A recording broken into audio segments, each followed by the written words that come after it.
This is Josiah Plays Dungeons & Dragons. This is Beneath the Yawning Portal, Dungeon of the Mad Mage. A 5th edition heavy RP D&D campaign. With me are my players, Will, Manda, Nox, Scito, and Tiff. We got the whole group here tonight. And we are ready to recap the previous session.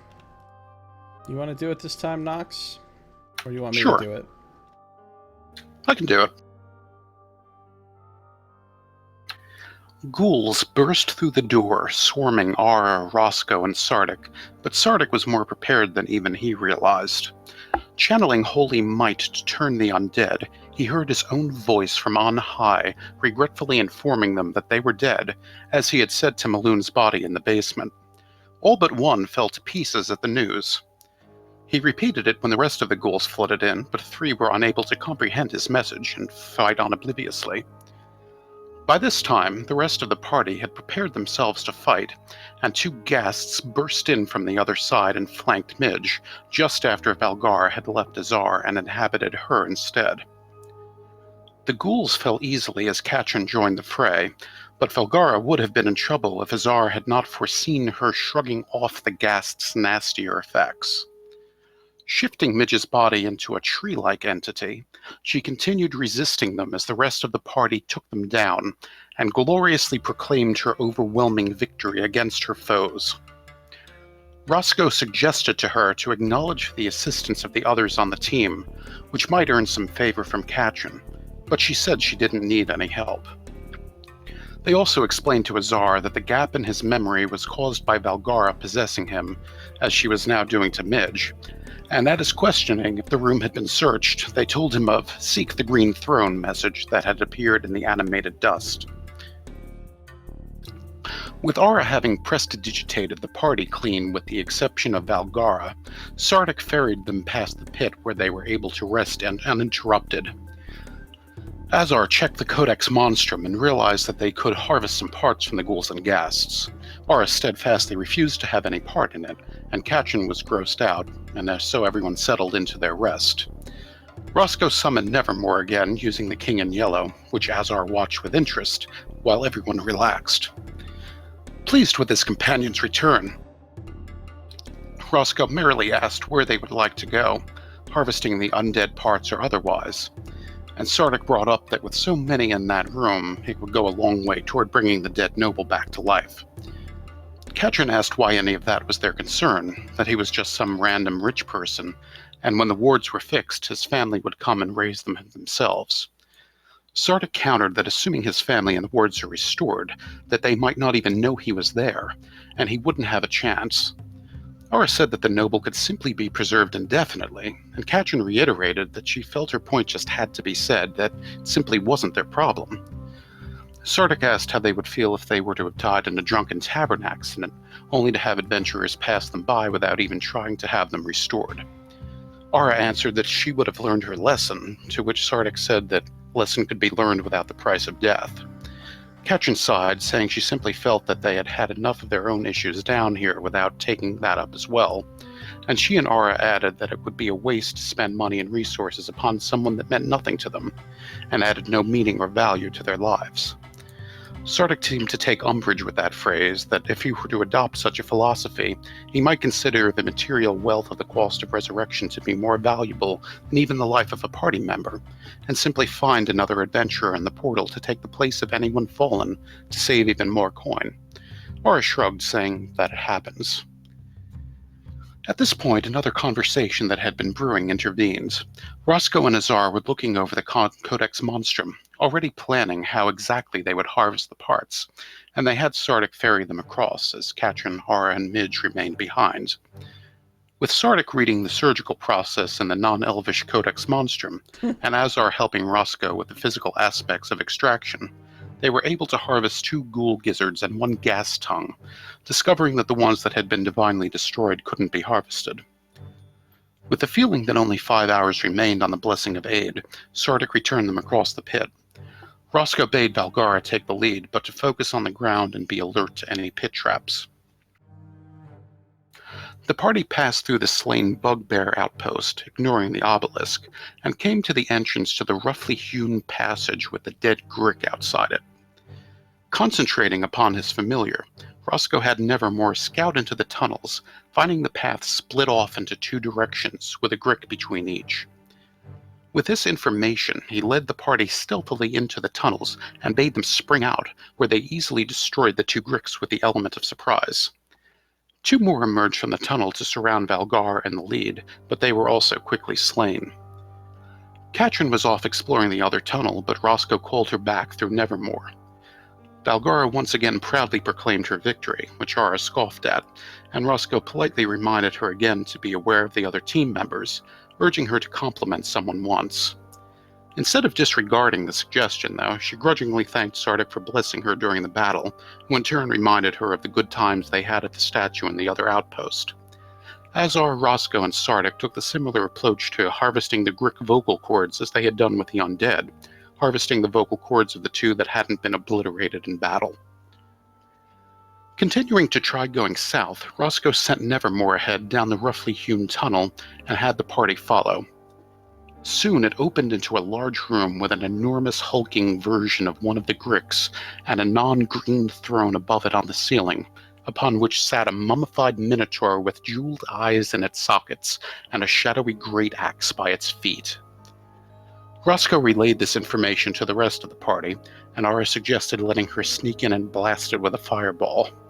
Still, he asked if they were up for fighting it at this moment, at which Sardick declared that there was a minotaur in there. Of course they were ready to slay this overgrown Grick.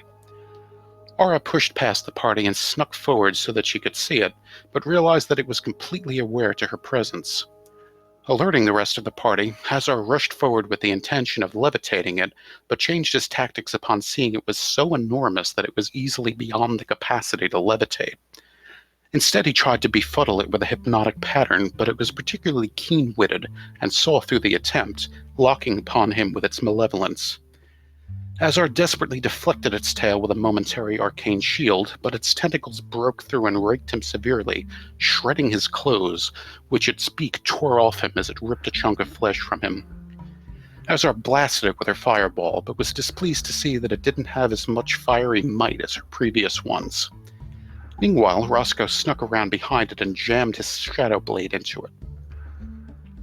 Advancing in defense of the Minotaur, Sardick summoned the strongest radiant bull he could, which bounded out and rammed it. The afterglow and divine light allowed Valgara to hone in a potent acid arrow into the soft flesh of its mouth, making it choke on the vile substance. Acid reflux would return to plague it with an aquatic malevolence when it had a chance to act again. Yes.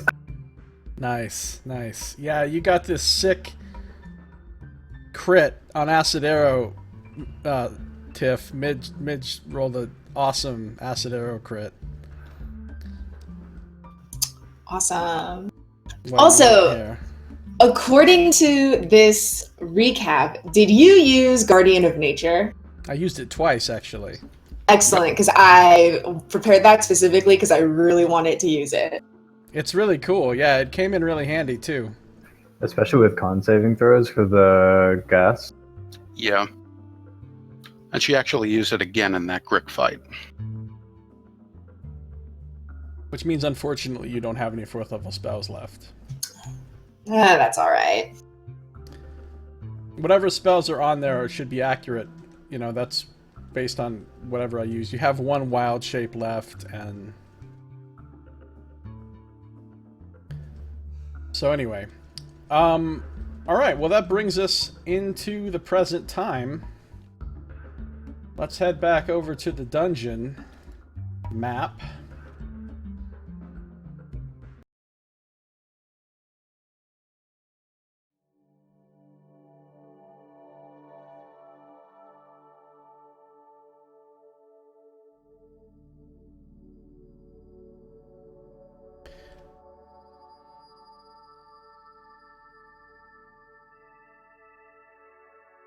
And here we are.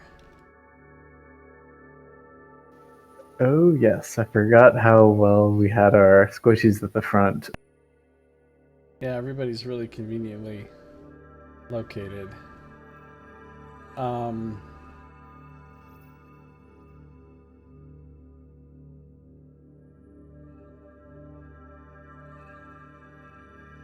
and the turn tracker.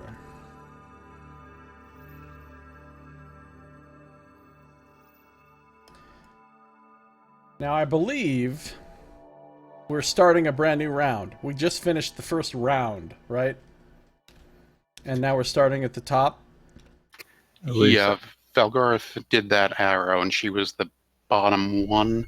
Although I see that Nevermore has a 7. I don't know if Nevermore actually acted or not. But I think Nevermore's sitting on the shoulder.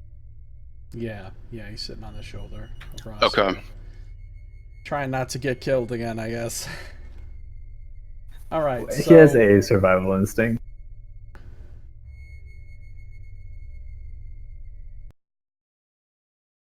Here we go with some scary music. Okay, so this is pretty shocking for you, Midge, as you come to in your body again, time having passed, with you having no memory of what's gone on. The last thing you remember, I believe you were you were resting in that room, and ghouls were bursting in, right? Yep. Yeah. Well, now you're somewhere else entirely. There are no ghouls, but there is a massive hulking creature in front of you. You have your shillelagh spell active right now, by the way. Okay, great. So if you want to melee it, you can. I think that's what I should do. And this is, again, let me just describe what's in the room here. So, the ceiling in this room is 30 feet high. There are piles of rubble strewn all about the floor, and each of those piles of rubble is an area of difficult terrain. On the ceiling, above the middle of the room, is a stone throne, upside down, and seated on it, upside down, is a mummified minotaur with gems in its eyes, and laying on the floor, which is the ceiling, laying on the ceiling at the foot of the throne is a great axe which is wreathed in black shadowy magic. There's also a black sort of aura or pall of sort of darkness. You can see through it, but it's visibly darker than everything else around that area. And there's also a sort of shadowy essence oozing out of the wounds on the Grick itself. So that's what's here. And it's Azar's turn. Are you here, Scito? I sure am. Great. So it's your turn. What are you going to do? Okay. Azar is going to turn to Katrin and say, Katrin, remember how I was talking about you could be a dragon?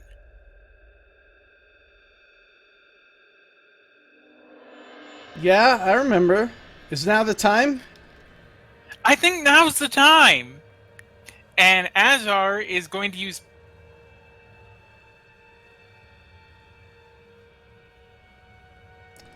Alright, so how does this work? Any beast whose challenge rating is equal to or less than the target's level. So that's challenge rating 8 or less, right? I think the key for polymorph, though, is that it has to be a beast. So I think T-Rexes end up being the sort of default. It does have to be a beast. A dragon is not a beast. A dragon is a dragon. But there are some pretty intense beasts out there still for polymorph. Yeah, so what's the best beast you could turn her into? Up to challenge rating 8. What's the Are T-Rex you allowing challenge dinosaurs? rating? Sure, they're beasts, yeah. So T-Rex is challenge rating 8.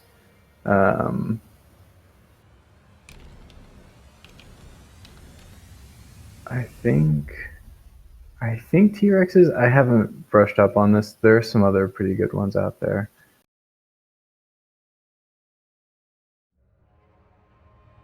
Wow, that thing does a lot of damage.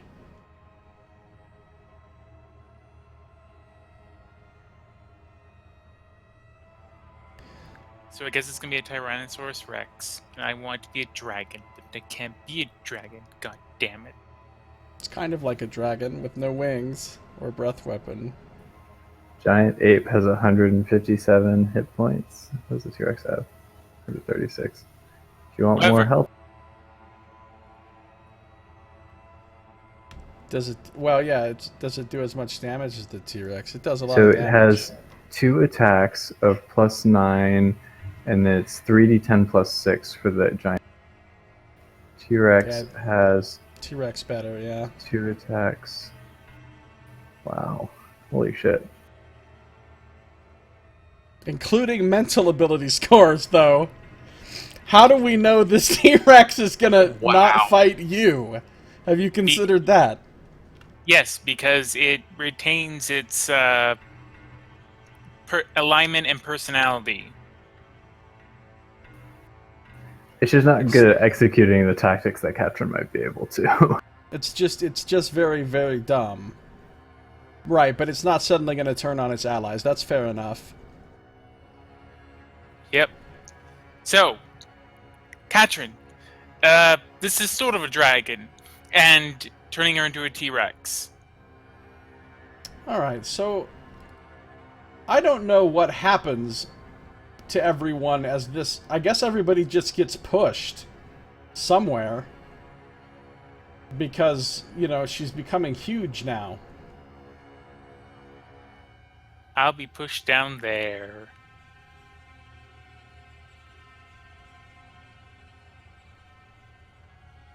Nobody's going to get pushed through the Elder Grook Alpha. So, Katrin's going to take up... What is it? Huge is... How many squares does a huge creature take up?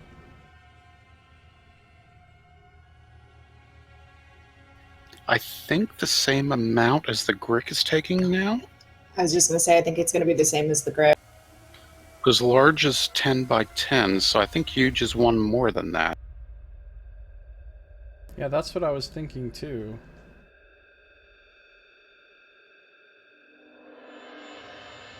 Hold on a second. Let me just...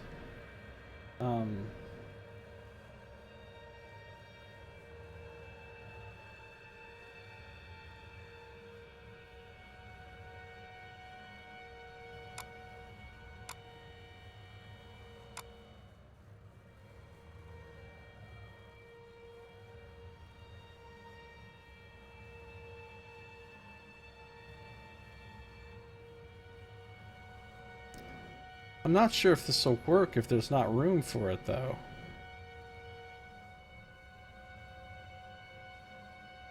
So, creatures of that size can fit into smaller spaces. They just become affected by squeezing rules. So you could say that she fits into a smaller space, but is...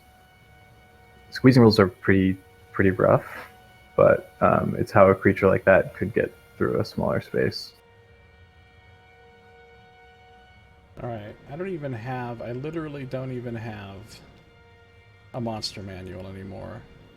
Because all my shit got wiped out when my hard drive died. And I haven't re-downloaded. I think it's in the Roll20 compendium at the very least. It's in the monster manual. Alright, here's what... I'm just gonna say that you turn her into... I wonder if I can share this with you guys, though. A 4-square T-Rex. Same stats. It doesn't have room to grow to its full size. So it just grows to the size that it can fit into. So everybody's gonna get pushed, which means...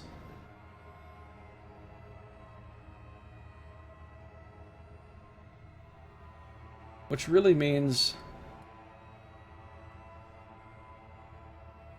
that everyone's going to have to get pushed like this. Because there's no room going the other way.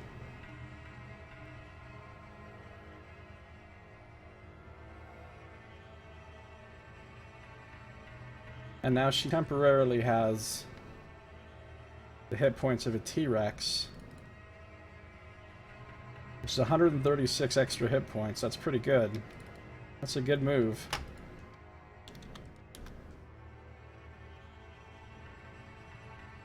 So you cast that, and you kind of get pushed down the hallway there. Do you do anything else? I say, all right, now try this.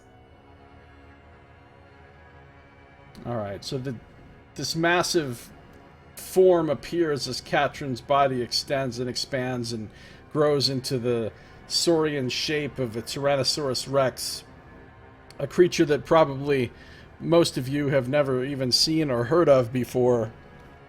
This sort of reptilian beast, and it roars loudly.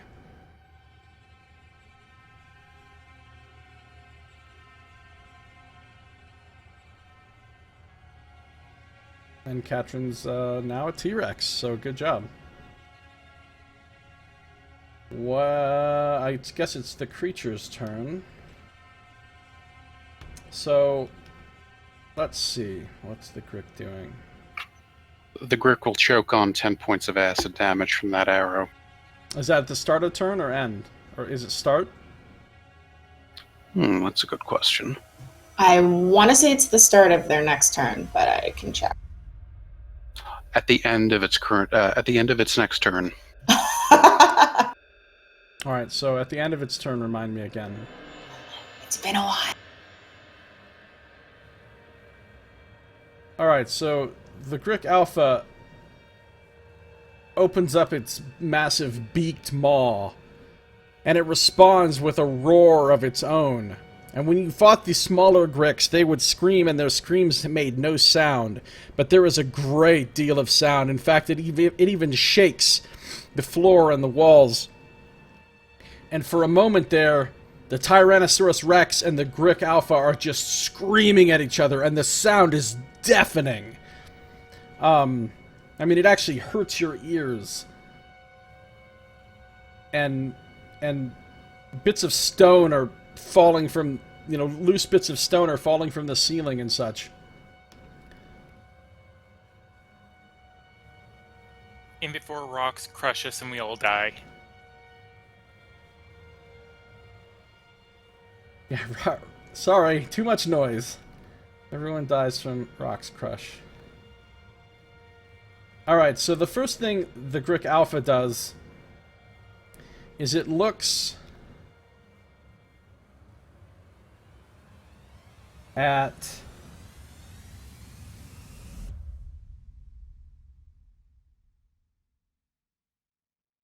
Roscoe, who came around and attacked it kind of from the flank. And its eyes just erupt into this black, twisting, shadowy flame. And you feel the blood inside your body being pulled. I need you to make a con save, Roscoe. 1 second.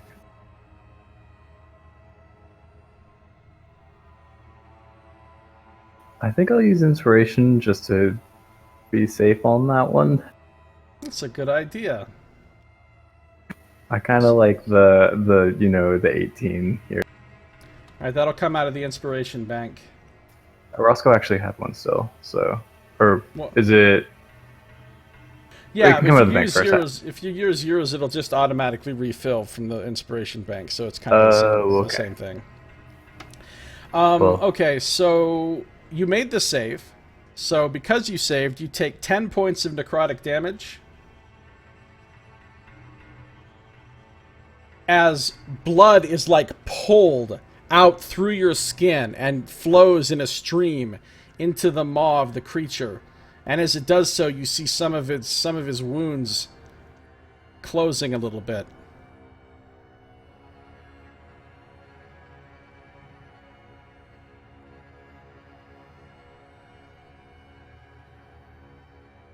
And then, that was a bonus action. As its regular action,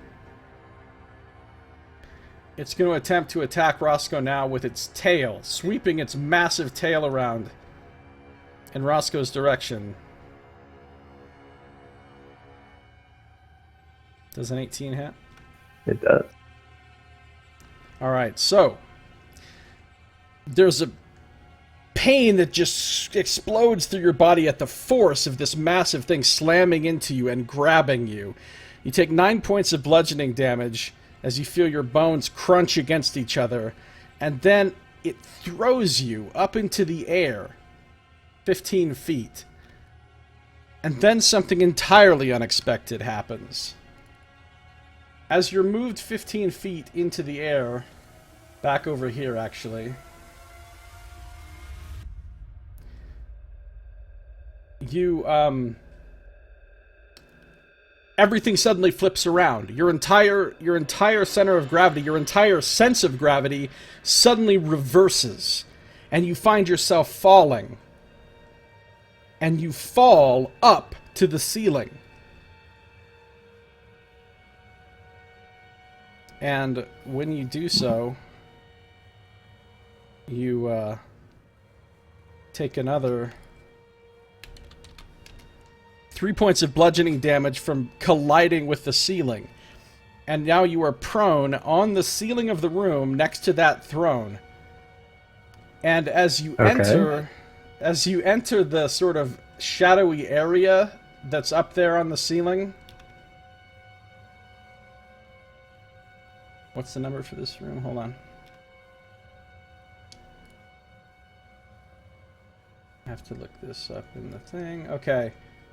As you enter the shadowy area up by the throne, you feel more of that sort of necrotic burning sensation as your flesh is being rotten and eaten away. And you take another 7 points of necrotic damage. And you feel that as long as you remain near the throne up there, that's going to be continuously happening. So you're prone on the ceiling in a necrotic death zone by a Minotaur skeleton. Yeah, Roscoe doesn't like this. On the plus side, you did not fall into a ceiling pit. And there happens to be a pit on the Nice. ceiling. That would be amazing. And there's spikes at the bottom of it. The top, if you will. Right. Okay, so that happens to you. The good news Actually, is... the question was the original effect that it did against me a magical effect with the Constitution? Because yeah, I actually had advantage on it from Nevermore being next to me, so I wouldn't have needed to spend the inspiration to get the advantage. I still take all that damage. What's the exact wording on that advantage? I will link it to you.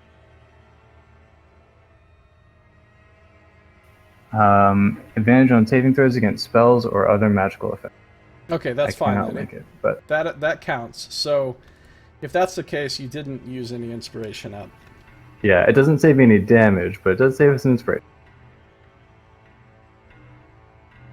Right. So you're still in the same unfortunate position. And still very sad. Very sad. Jump on the T-Rex's head! Oh, actually, other thing. I think I have Shadow Blade up. Are these all separate damage instances, or do you want me to roll for it? So, the con save for... Three separate con saves you're going to have to make. Okay, I do have advantage on these because of Warcaster, but let's see how... 4 separate con saves you're going to have to make. No! That last one is not good. So, okay, I lose Shadow Blade. Shadow Blade is unfortunately gone. Alright, well that was unfun. Well, maybe I can send you off to bed quickly. Yeah. It's also going to... Well, no, it feels like it's dealt with you for now, so... It's going to attack Ara with its tentacles. So these massive barbed tentacles reach out, and they're so long. You can tell that they can extend a great distance out from the creature. So it tries to rake Ara with these disgusting tentacles.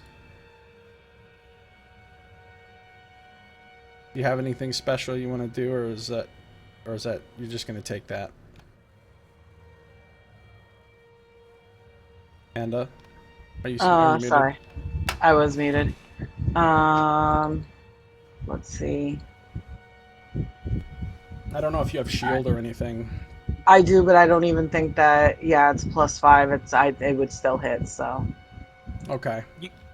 Just as for your voice thing, you could just turn on to auto detect or push to talk, but just turn up the sensitivity a lot, or down rather. No, I'd have to mute it. It's too much to push to talk. Yeah, it's easier just to mute. So. Right. Okay, it's fine. So yeah, I take that. So 22 slashing damage as these disgusting, sharp, ripping, tearing implements on the end of these tentacles just tear through your flesh, leaving multiple red lines across your skin and blood seeping out. And then it sort of uses the tentacles to pull you toward its open maw, its beak, and it attacks with that as well. Oh, but that misses. That definitely does. Oh, wait, it has advantage. Oh, but advantage doesn't matter, it still misses. But I was like, even if it had advantage, it misses. Alright, so that's all it does. So at the end of its turn, it's going to take the 10 acid damage as this sizzling acid is inside of its mouth, and it's shaking its head back and forth, and it spits out a massive glob of sizzling, necrotic saliva, which just sort of hits the floor and bubbles there. Doesn't hurt anyone. So it's going to take 10 more damage from that.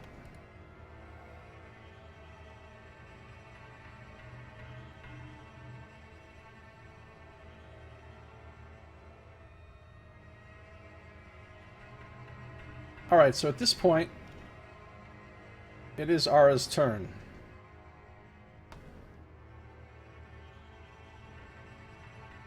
I think the only thing I can actually do, given my range,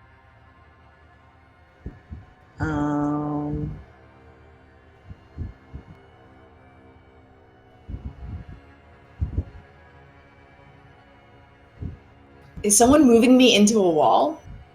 I was just looking to see what was underneath you. Oh, nothing. I don't know if Nevermore is still on your shoulder, Roscoe. I suppose he could be, if you want him to. I feel like when you move an individual, well, I personally don't want him next to the necrotic chair thing. Just saying. Oh. But if you think that he would have been moved by that, then he could choose not to be. Yeah.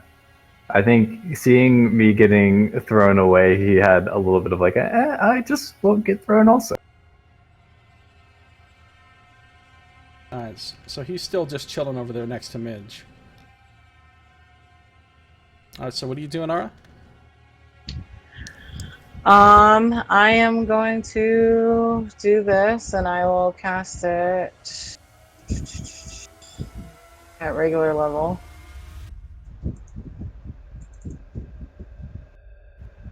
So that's a total of 10 damage from your magic missiles? Yes. And that's pretty much all I can do. I'm not going to try to move because there's nowhere to go. Alright, so the silvery missiles of force streak through the air, striking the creature 1, 2, 3 with sharp booming sounds. If not for its massive bulk, you think it would have been knocked back a little bit by the force, but it's so massive that they don't really seem to move it at all, but its flesh kind of undulates where the magic missiles strike. Alright, I guess it's Katrin's turn. Katrin the Tyrannosaurus Rex. Yeah. Well, she's gonna roar and then make her best attempt to bite this fearsome creature.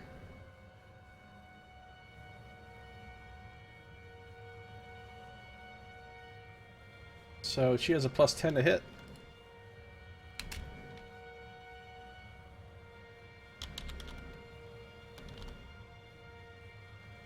Oh yeah, she hits. Oh, and she can grapple. Oh, it's medium or smaller she can grapple. Okay. She can't grapple the giant beast, but she can hit for a lot of damage.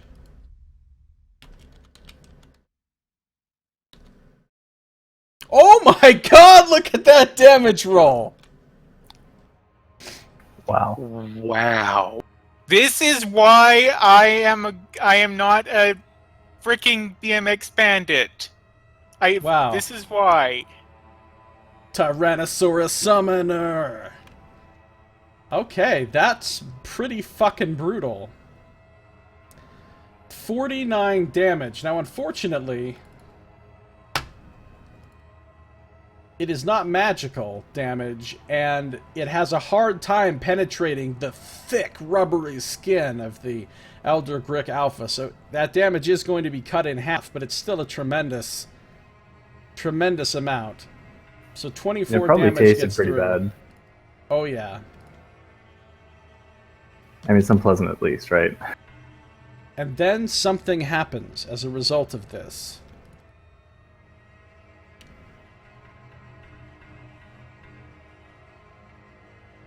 So, before she can even strike with her tail, after tearing this massive chunk free from the side of the Grick, from its massive worm-like form, the Grick suddenly erupts in a spray of necrotic blood, which shoots out of all of its wounds, but especially this new large wound. So who is within 15 feet of the Grick? I think that's most of us. I'd Yes. say probably everyone. Where are these squares 10 feet? No, 5. The little squares that you're in are 5 feet. I'm So, within 15 feet. Roscoe is on the ceiling 30 feet up, but the Grick goes up 15 feet. Yeah, it really is everyone. Did it not move me back at all, or did it go like straight up? Well, you're on the ceiling at the exact point where your token is. Okay. Oh, So- right, because I was. Yeah, it did move you back around, because remember, you were over there by Midge before. Yeah, I had a brain fart. Everybody make a dexterity saving throw. Is this a magical effect? This is not a magical effect.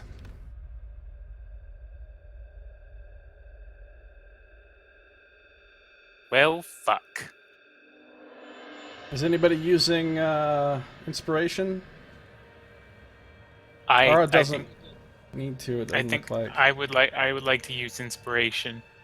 Well, you can't. I mean, it wouldn't help you because you just have that 7. The 7 isn't going to cut it. Alright, so here's what happens. Roscoe makes his save. Oh, that was a save for Nevermore. Roscoe and Yes. Nevermore make their saves. Ara makes her save. Midge makes her save. Sardick and Azar do not. So, it's not that bad of a roll. Sardick and Azar take 15 points of necrotic damage. Everyone Excellent. else takes 7. And I'm almost dead. You're okay. You got 23 hit points. Well, I've 8 now. Oh, now you have 8. Okay. And now I have to make a con save. Oh, But it's for, with advantage. for your concentration. All right, you make it no Okay. problem.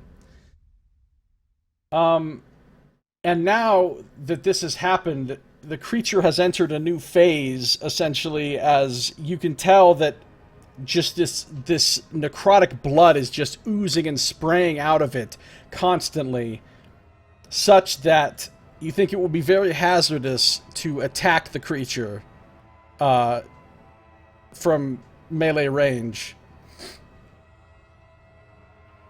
And its tentacles and its beak itself seem to be sort of dripping with this necrotic blood. So, Katrin... Oh, I didn't roll a save for Katrin. I forgot. Hold on. Oh, but she can't make her dex save. She has to make Tyrannosaurus Rex dex save. Which is +0. I feel like she has hit points to spare here. Yeah, she does have hit points to spare. So she'll take that full 15 herself off of her T-Rex hit points.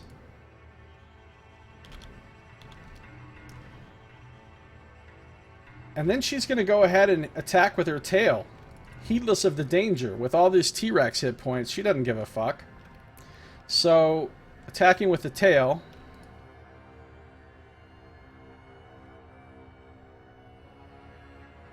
Fortunately, that attack is going to miss.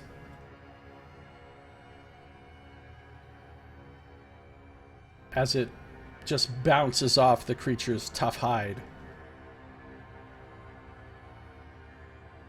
Alright, that was Katrin's turn. She can't move anywhere, obviously. Roscoe, you are prone on the ceiling in a necrotic death zone. Do I have a sense of where the gravity thing ends? You think as soon as you got about 10 feet off the ground, the gravity switched. Okay. Also, you're not going to like this. At the start of your turn, you also take damage.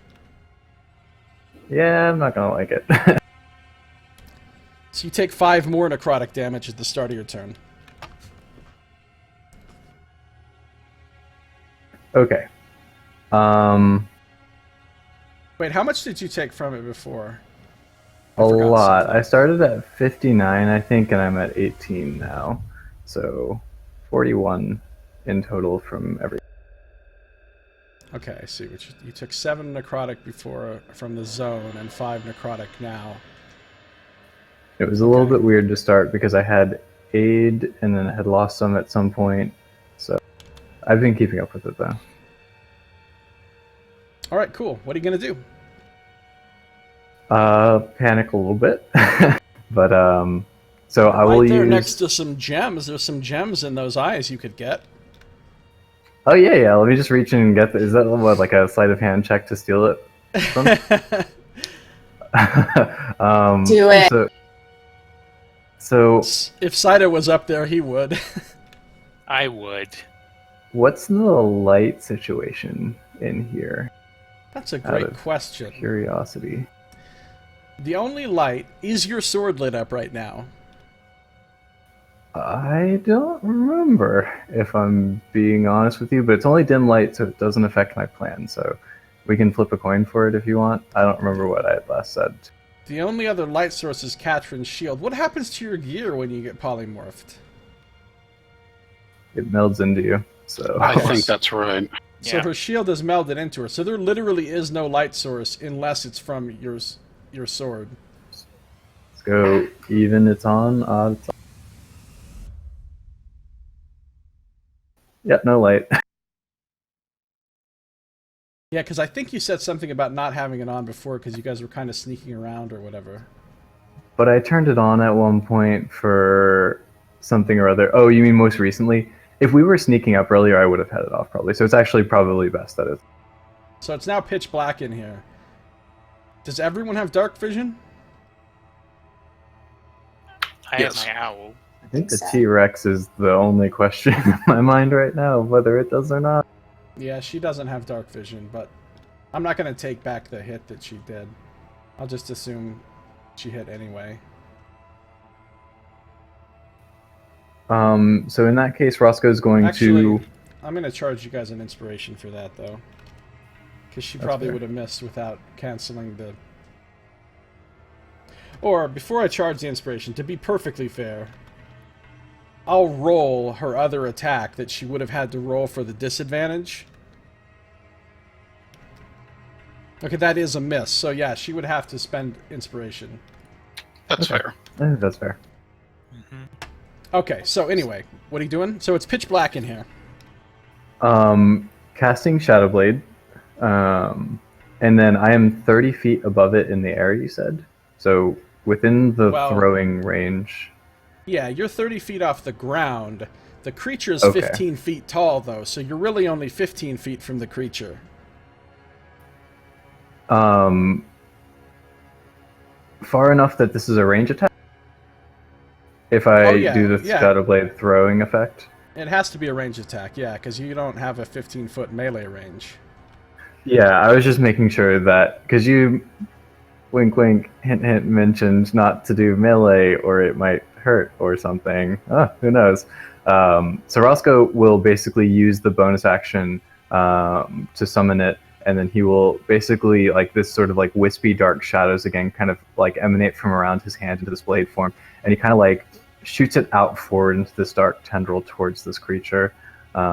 So I will not be getting Booming Blade because I'm doing it as a range attack, but I can still do this. Wow. Do you have advantage? Yeah, Squeeze of Dim Light. That was why I was asking that in the first place. Oh, because what? Shadowblade gives you advantage if you're Yes. attacking in dim light? Okay. Oh, that's really good. Dim Light or spell. Darkness.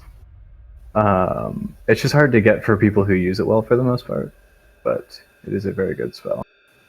Luckily, neither of those natural ones count. So,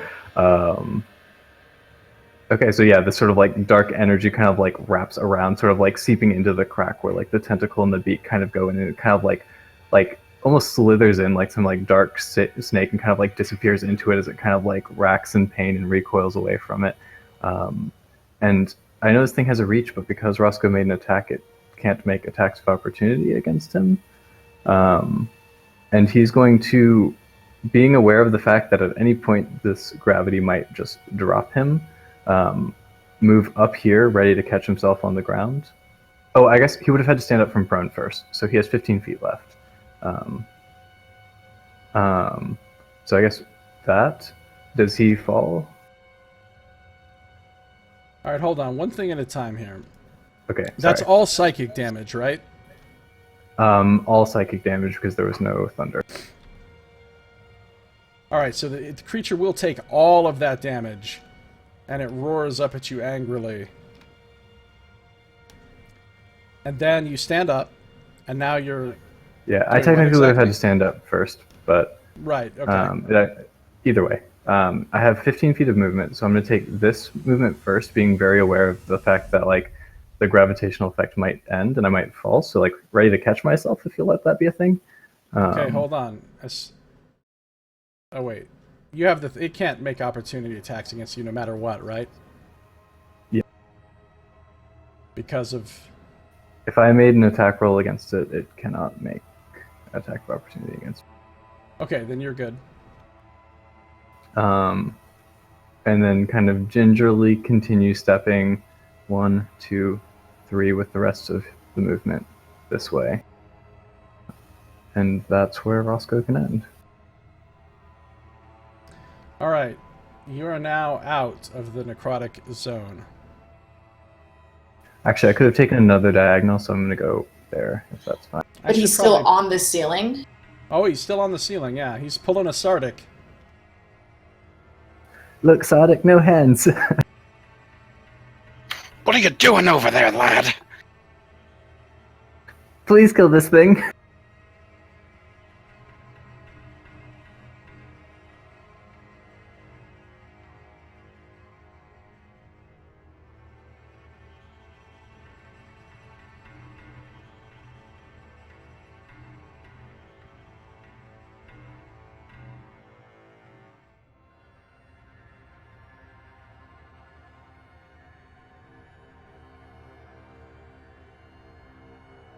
Yeah, that's where the necrotic zone is on the ceiling.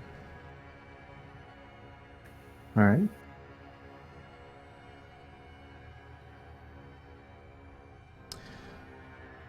So you're now out of it. And you're done, right? Yep, that's everything I got. Sardick, it is your turn.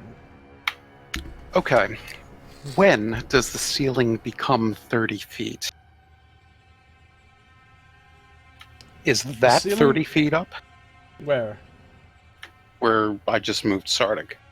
I don't think you can move there. You're outside of the tunnel. If he walks up the wall and up and does his sort of thing to Hold on a walk second. up. Anyway, no, the 30 feet ceiling starts at even with the plane of the straight north-south wall here.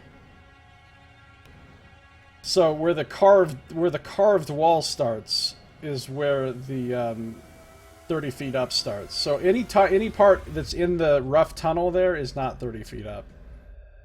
Okay. It's only 10 feet up. Sardick will kind of glower over at Roscoe as he's moved back to the corner there. And he'll just sort of look at this thing that's since attacked everyone and go, "I will not be told the dead upon!" And drawing upon his shield, he's going to take it out, and the symbol of Hathor will gleam brightly. Life return to the herd, 'cause we're dying. Which will Nice. affect everyone except Roscoe. Right. So how many points are you giving to each person? I think Ara can only take a few because of it's still to get to affects half, them. right? Yeah, and aid bolsters the half. Oh. Yeah, Roscoe, Ara, and Azar are all aided right now. So Yeah, but Roscoe's outside of 30 feet, so he cannot be affected.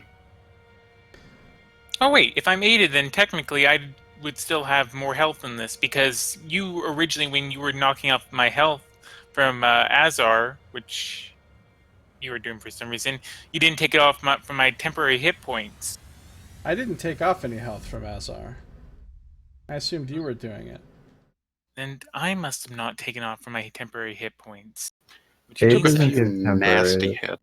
I can only take 9. that I would actually have 21 hit points. Out of a, what's your current max with the aid? With the aid, that is 65. And how many do Okay. you have? I guess I have 21 technically, because I did not take out of my temporary hit points, which keep reappearing for some goddamn reason. Stop. So 21, and you could go up to 32. So you could take 11, Okay. and Ara could take however many she just said. And nobody else could take any because Sardick and Midge Right. and Katrin are not below half. Nope. Could the creature take any? It could. Good to know. Sardick isn't quite that benevolent. That's pretty benevolent. Hey, and in the Dark Sun game we played, we were fighting in the arena, and my cleric did heal one of the enemies at one point. Because I didn't want the fight to be over too quickly. Mm-hmm. And that almost cost you that particular round. Yeah, we almost lost. It wasn't the smartest move. Yeah, I think Azar had taken 22 from the tentacles, 19 from the beak, and I think then another 15 from that necrotic. But yeah, he'll give Ara enough to bring her to half, and he'll throw the rest upon Azar. Just All right, chuck cool. it at me. Alright, are you doing anything else on your turn, Sardick? Yeah, Sardick will growl as he finishes this benediction, and just with this roar, he'll just again bring up the shield and go, "Regeneratore!" As everyone except Roscoe is healed for 10. Wait, is that a bonus action? That's a bonus action healing word, even if it's mass is bonus. And it's 60 feet. Ooh, it is. My, Roscoe will get that. Lighter. So yeah, 10 for everybody. Even Tyrannosaurus Catrin. Ooh, wait, Mhm. Nevermore too? Because Nevermore can even take some. Thank you. Unless someone is completely healthy, then no. It's a max of 6 target. Oh, which are the 6 then? Oh, don't worry about Nevermore then. Yeah, 6 creatures within range. So basically, everyone he can see. He's not really aware of Nevermore as such. So yeah. Where he is can heal Nevermore? Still. Right next to Midge. Oh. Oh, I see him. He's a little Realistically, guy. probably couldn't see Roscoe from there. I'm not sure. Well,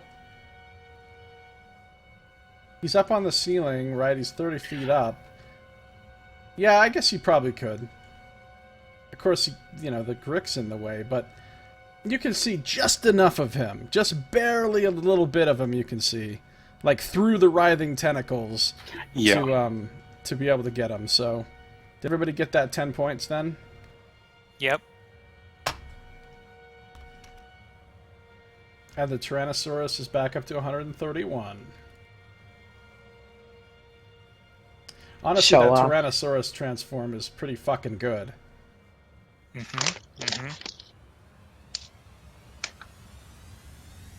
Especially on Catrin, who usually doesn't have anything super useful to do on her turn anyway. Oh, she's raging too. Are you still raging when you get turned into a Tyrannosaurus? I don't know. I don't think it stops. Nothing says it would. Wait, that's a dirty combination if it does happen. Yeah, because she takes half damage while raging. So actually, she's at full health now after that 10-point heal.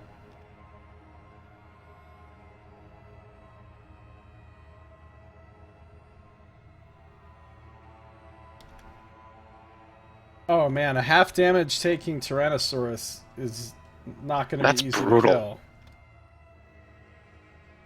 And she does 2 more damage when she attacks with strength attacks, which the Tyrannosaurus is doing. So that's 1 more point off of the... Alright, cool. Anyway, Sardick's done. Midge's turn. Okay. I'm gonna bonus action healing word.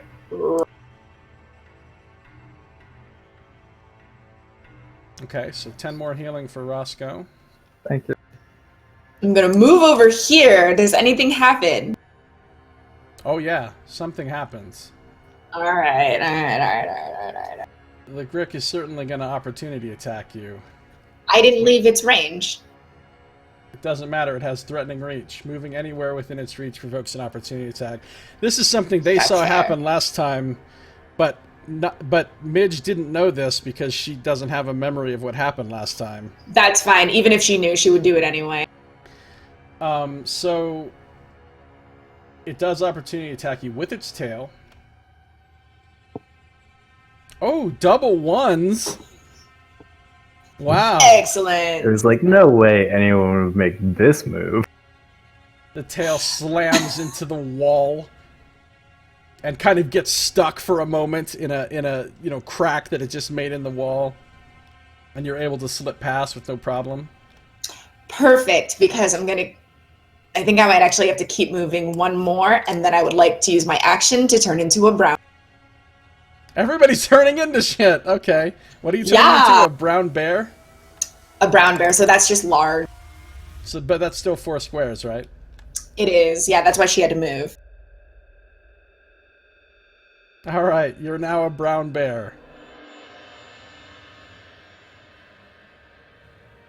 This is a crazy fight. Tyrannosaurus. Is she on the ceiling too? No, because she still hasn't gone higher than 10 feet off the ground. Okay. And that's your turn, right? Yep. Alright, is Nevermore doing anything? He's going to action disengage, and he's gonna flop on out of here. So, He's got 40 feet of flight, and I would rather not lose another Nevermore right now, and he's already a little low. So he's going to action disengage and move on down there. Does he die?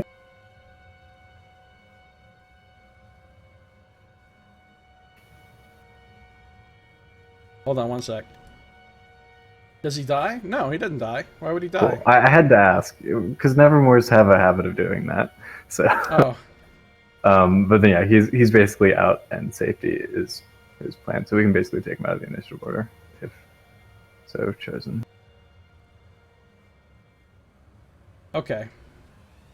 He's not going to do anything, you don't think, ever, basically? I guess leave him in, but I don't see it. Yeah, might as well. All right, we're back to Azar's turn. All right, well, Azar is going to continue focusing on keeping the Tyrannosaurus form going, and he's going to toll the dead. On Katrin?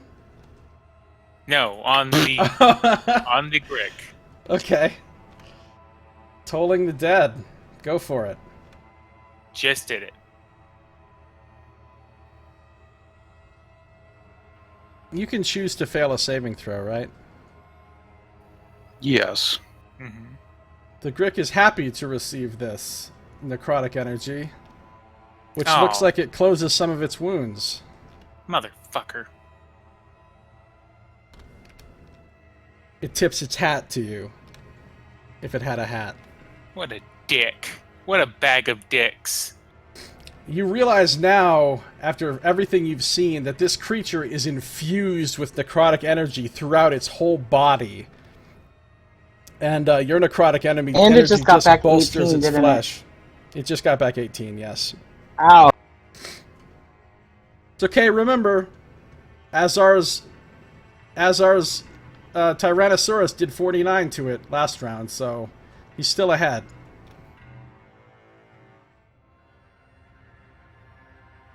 Are you doing anything else? No, I'm done. Okay, it is the Grick's turn. So the first thing it's gonna do...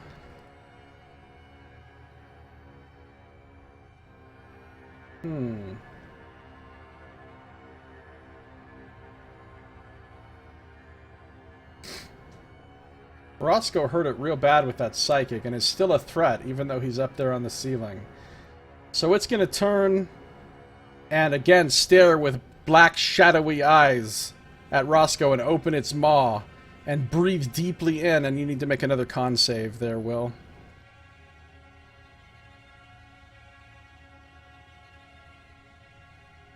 Do you tell us if the inspiration would make a difference or not? I don't think I do That's tell fine. you necessarily. I'll take it, I think.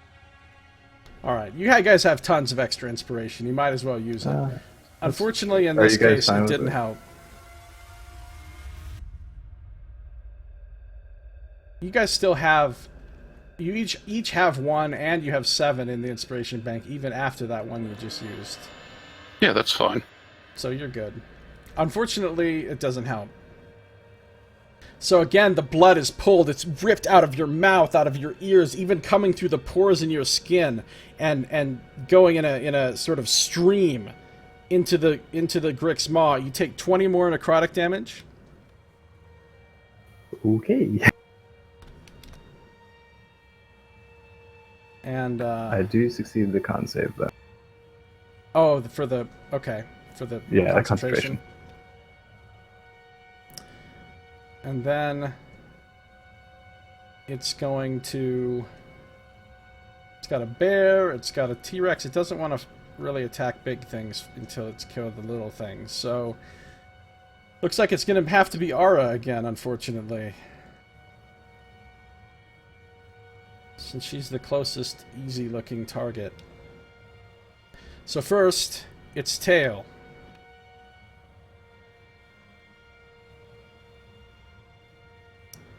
What's your AC? I think you might be muted. Yes, I was. My AC is 16. Alright, so the tail misses you. Again, Yes, it's it does. flailing around, slamming against the wall. Pieces of rock are like raining down on you as they're being broken free from the wall above your head. And then the tentacles come for you once again. Those horribly painful tentacles that you remember so well from just a few seconds ago.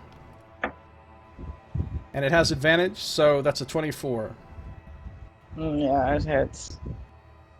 You realize that being near this creature, with its overwhelming bulk, it's able to simply rain down blows upon those who are near it, giving it advantage. You think as long as you're close to it, it'll always have advantage against you. And that's going to hurt. Right? So you're going to take 25 slashing as the tentacles themselves rip through your skin. And now that it's been bloodied and its necrotic blood is sort of activated, you take another 7 points of necrotic damage as the necrotic blood that's on the tentacles is just seeping into your wounds, burning you, eating you away from within. And this is the bad part. You only have 7 hit points left, and now it gets to attack you with its beak. So everybody cross Did you your not fingers. eat dinner tonight? Who? You. Me? Yeah, I did. I ate right before You think the he's game. Are hangry? you sure you're not hangry? Nice. Oh no, guys, I feel really bad because there was something else that I would have done that may have helped this. I don't know. I don't think so. Never mind. So here comes the beak. Pray for low rolls. I mean, it would have to get like 50. Wow. I'm down. The good news is that's kind of low damage, so it's not going to kill you in one hit. The bad news is her turn is next and she has to make a death save. The bad news is you also take 5 more necrotic. How does negative hit points work in 5th edition? There's no They don't such go thing. negative. Yeah, they don't go negative. You're just downed as long as your the damage you took doesn't So double. It's But not. doesn't- You'd have to get doesn't- 116. Yeah, hit but doesn't points. damage once you've been put into the down state count as an automatic failure? Mhm. only Yes, only if that's an additional like attack or something. So if this acid is Yeah, just or part then- of this beak, yeah. then Okay. it counts as like bringing her. Yeah, it's all Like one I would have attack. had to It's all take one source of 118 damage in order to actually be automatically dead. Okay, right. So you're good. You're Whoa! down. You're dying, but you're not dead. Well, there's my death save. Okay, you made it, no problem. And And I have no turn. Finished. Oh, you're not finished? No, it is finished. And Oh, I was like, finished 'cause you- Wouldn't he just move on once I was down? Oh no, her. It's actually a female. Her turn is. She's a nice lady. She's just misunderstood. What a bitch. Her turn is over, and you made your death save, so you're fine. And now it's Katrin's turn again. Katrin, who is a raging Tyrannosaurus Rex. Let's see if she can land another one of those big bites.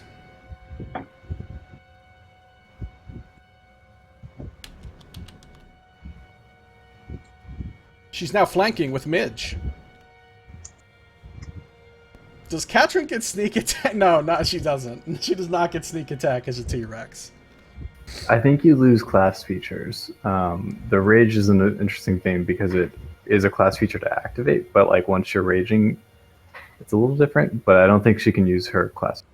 Yeah, I would say she couldn't go into a rage while she's transformed, but since she was already in that state, it wouldn't just go away. Yeah, I'd I mean, assume it's T-Rexes kind are of like pretty angry. concentration. What? That could I be was- a cool combination too. A barbarian druid go into a rage and then wild shape. Alright, so let's see if she hits with the bite. Oh! Yes! Wow. That's going to be a Whoa. lot of damage. That's going to be a lot of damage, you guys.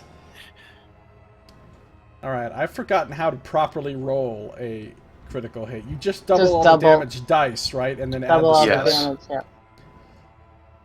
yeah. Alright, so that means she's rolling 8 d12 plus 7. But it's only going to take half from this. Wow. That's brutal. All that damage counts as 38. That counts as Azar's damage. Oh, plus 2 for raging. 78. 78, half of which is 39. 39 damage. So she just bites down and like rips one of the tentacles completely off. Necrotic blood is spraying everywhere. In fact, necrotic blood is spraying so everywhere that she's going to take some damage from that.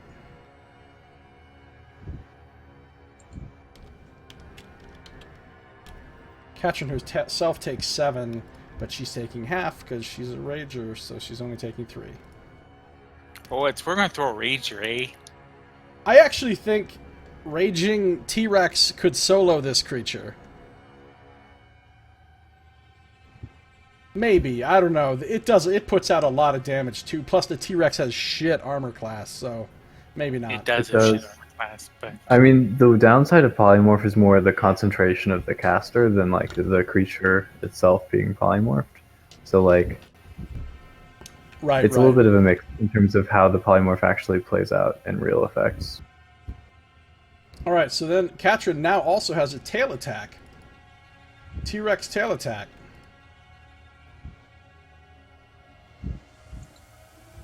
Which she does have advantage because she's flanking with Midge. Did you move into that flank on purpose? I didn't, but let's say that yes, I did. Let's take credit for that, yeah. Gladly, because I'm about to need it too. And there's a hit.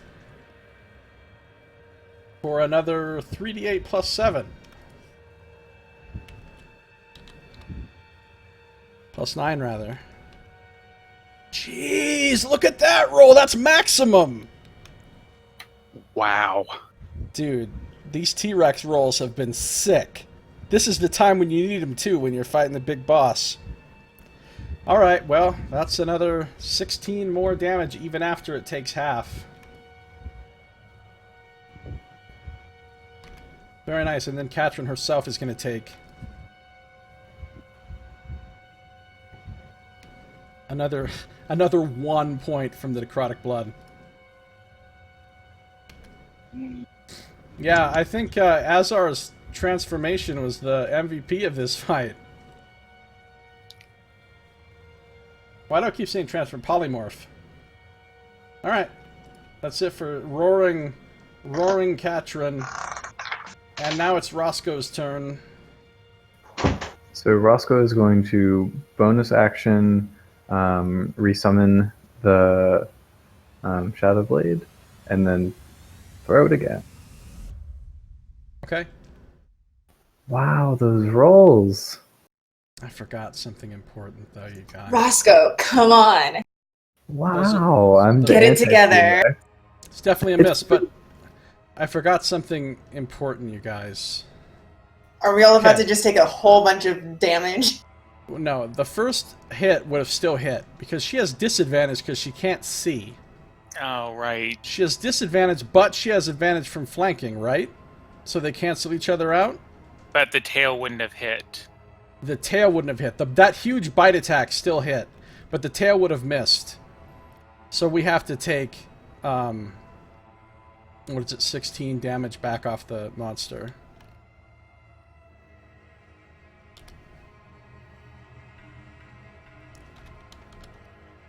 Right, because Katrin can't see. That's what I forgot, Boss Pie. Okay, the Shadow Blade flies through the air. Unfortunately, doesn't manage to penetrate the beast. You doing anything else? I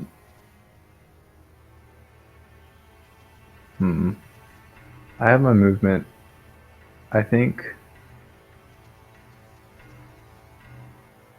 No, I think I will stay right there. Well, actually, do I know that Sardick was trying to get me? No, I'll stay there. He did rather Oh, he shouted that? He's the crass sailor dwarf. Yeah, he lets his feelings know. What did The he problem shout? is if I move to within 30 feet of you, I'm now back in its attack range from what I'm guessing its attack range is. So I guess it's a give and take.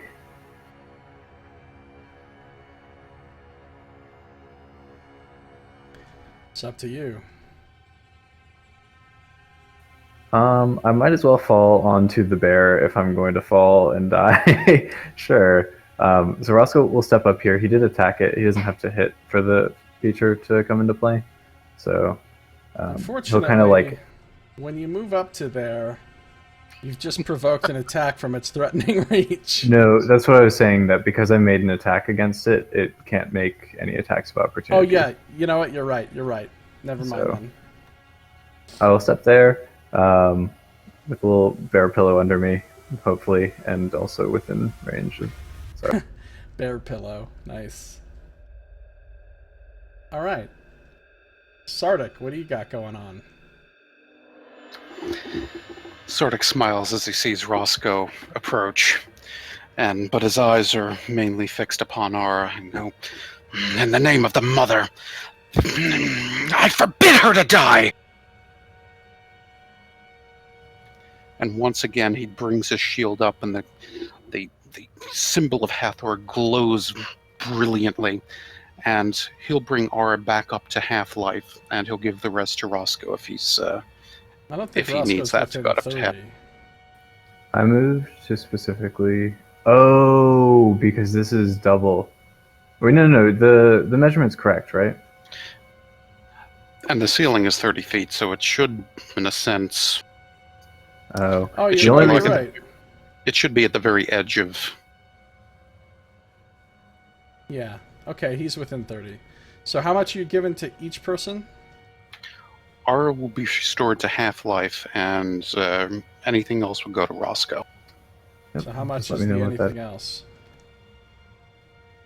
Mine would be 29. That's my half number. So you get 11. Roscoe gets 11. Awesome, thank you. All right. Anything else for Sardick? Now be healed! It's a healing battery, this guy. Oh, So 12 for everyone? 12 for everyone. Man, these are good. What level is Mass Healing Word? It's really good. 3. Yeah, level 3. It's basically, it has the power at that level of a regular healing word, but it works on everyone. Well, on 6 targets. Katrin goes from her 133 hit points back up to 136 as a T-Rex.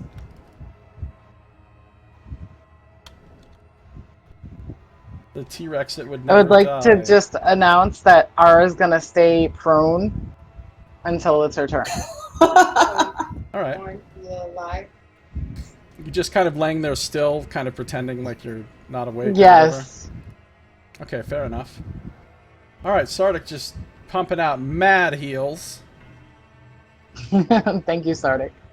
You're welcome. Midge, it's back to you in bear form. Midge is gonna growl real loud, like right in the Grick's face, and because we have flanking, which I totally did on purpose, the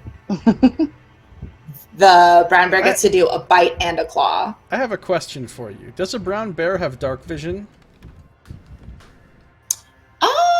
No.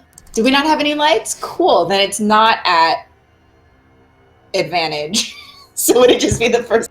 Yeah, the advantage and disadvantage cancel each other out. So the bite I hits. crit on a bite, and that would be it. Wait, how many claws are those?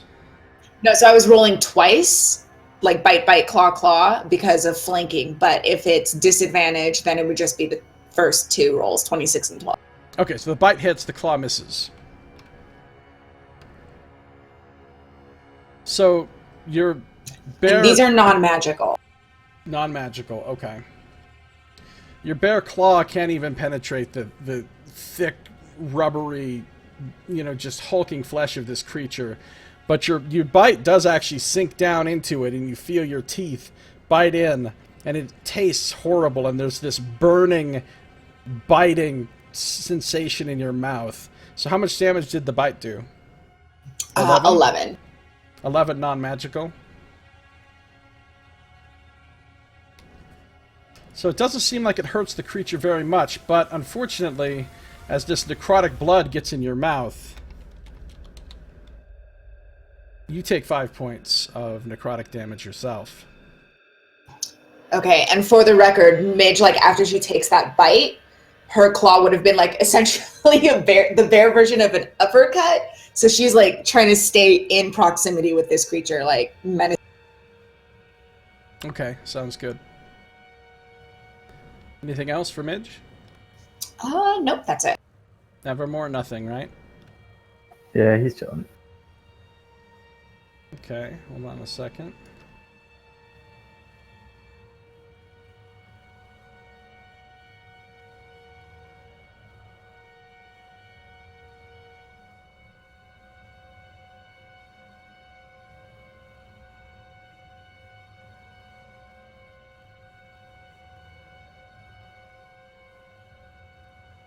Alright, Azar's turn.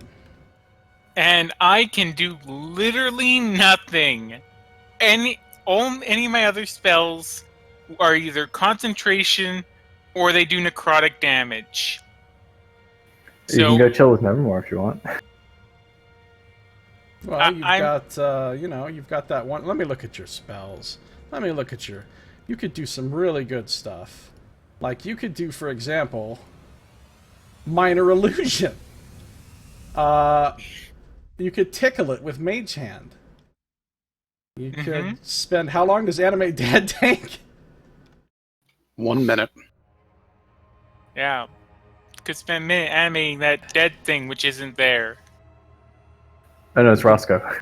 Make someone invisible. That's concentration. Oh, right, concentration. What about...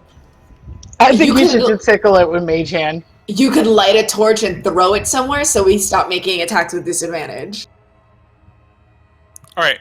Could Azar look and see if there's any materials he could use to build a rudimentary torch? Wait, do you not have... Oh, that's right, you don't have any of your own stuff.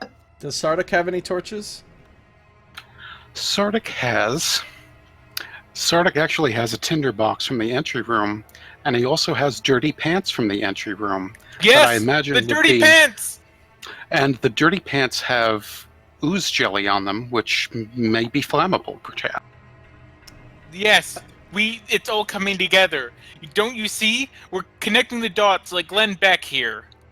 Okay, fine. You can pull the ooze pants and the tinderbox off of conveniently the outside of Sardick's backpack.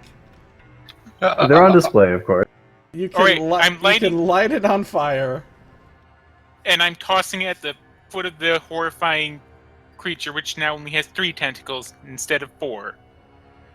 Because my goddamn T-Rex. Your T-Rex is kicking ass. Okay, that works. It so much. There's now some light. Yes! The creature is now illuminated. There, you beast. Now you'll get your come-up-pants. Finally, the pants are useful for something. You've been carrying them around all this time, and finally you're using them in a boss fight. That's pretty funny. And then after this, forever, Sardick's going to be claiming the only reason you won is because of those pants. Alright. This is the first time I've ever seen anyone light pants on fire during a big D&D battle. See, that Grick must be lying, because pants on fire. I was just thinking that. I was going to make some kind of liar joke, yeah. It had to be done. Alright, cool. Good job, Azar. Are you doing anything else? No, I think after laying pants on fire and heroically throwing them at a giant Grick monster, I think I've done all I can. And my work is done here. Ironically, Azar is doing this while naked. He's naked, lighting pants on fire and throwing them at the Grick. Yeah, well, I mean, he's not quite naked, but he barely has any... He just has a few rags covering him, basically, at this point. Nox, level 20 Pun Master. Oh, yeah, of course he is. Boss Pie. Of course he is. Alright. The boss takes another turn. Dun dun dun.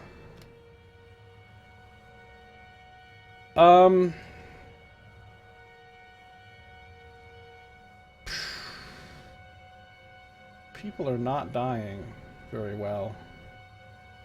It doesn't know that Ara's up, basically. So, it's gonna try to direct its shadowy gaze at Roscoe again. Roscoe missed him last time. Yeah, but he still seems like the easiest target. Yeah. Con save. Ooh. The long hunger. It pulls the blood from your body. You take 20 more necrotic damage.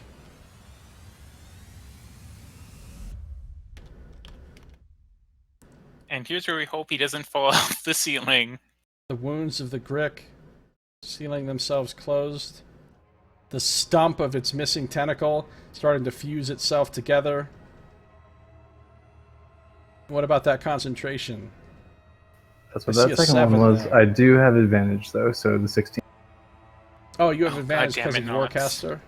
Yeah. Wounds sealing themselves closed? Oh, Nox.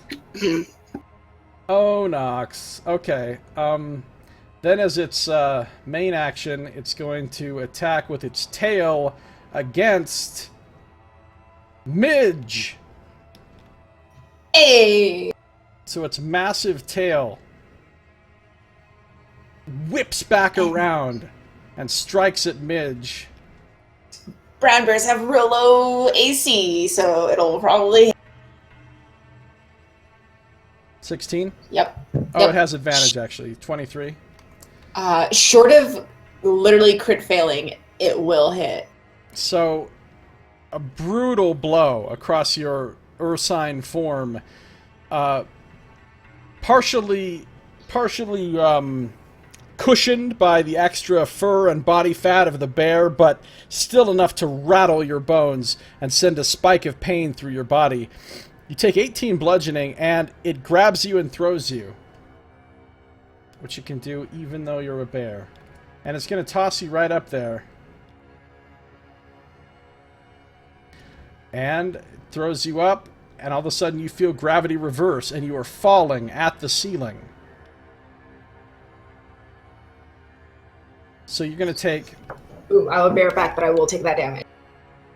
another 1 point of falling damage as you land prone on the ceiling next to the throne in the necrotic zone, which will do another 7 necrotic to you.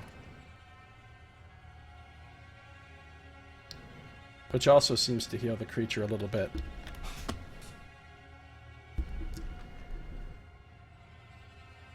So it throws Midge up at the ceiling. Still has tentacles to attack with.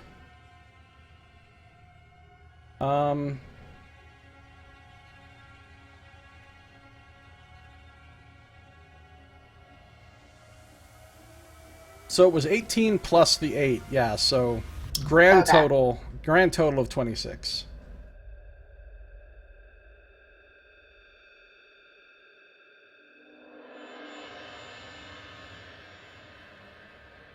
And it's going to... I think it's intelligent enough to recognize...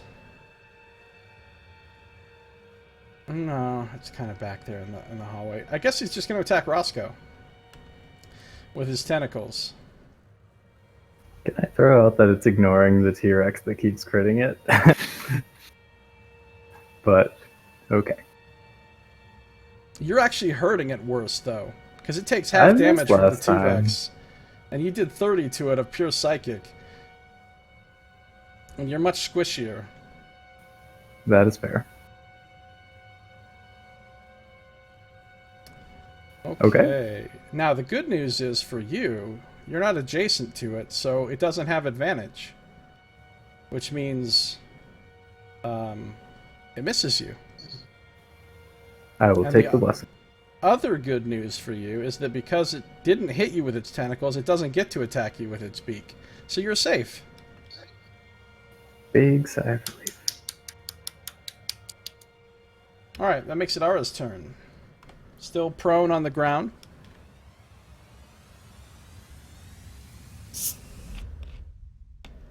You now have some very filthy, stinky, burning pants near you. Yes. So I'm gonna stand up. And I am going to cast this at this level. 4th level lightning bolt. Yes. Alright, sounds good. That's a dex save for the creature, right? Yep. Of 16. Fails. Alright, so what is that? 8d6.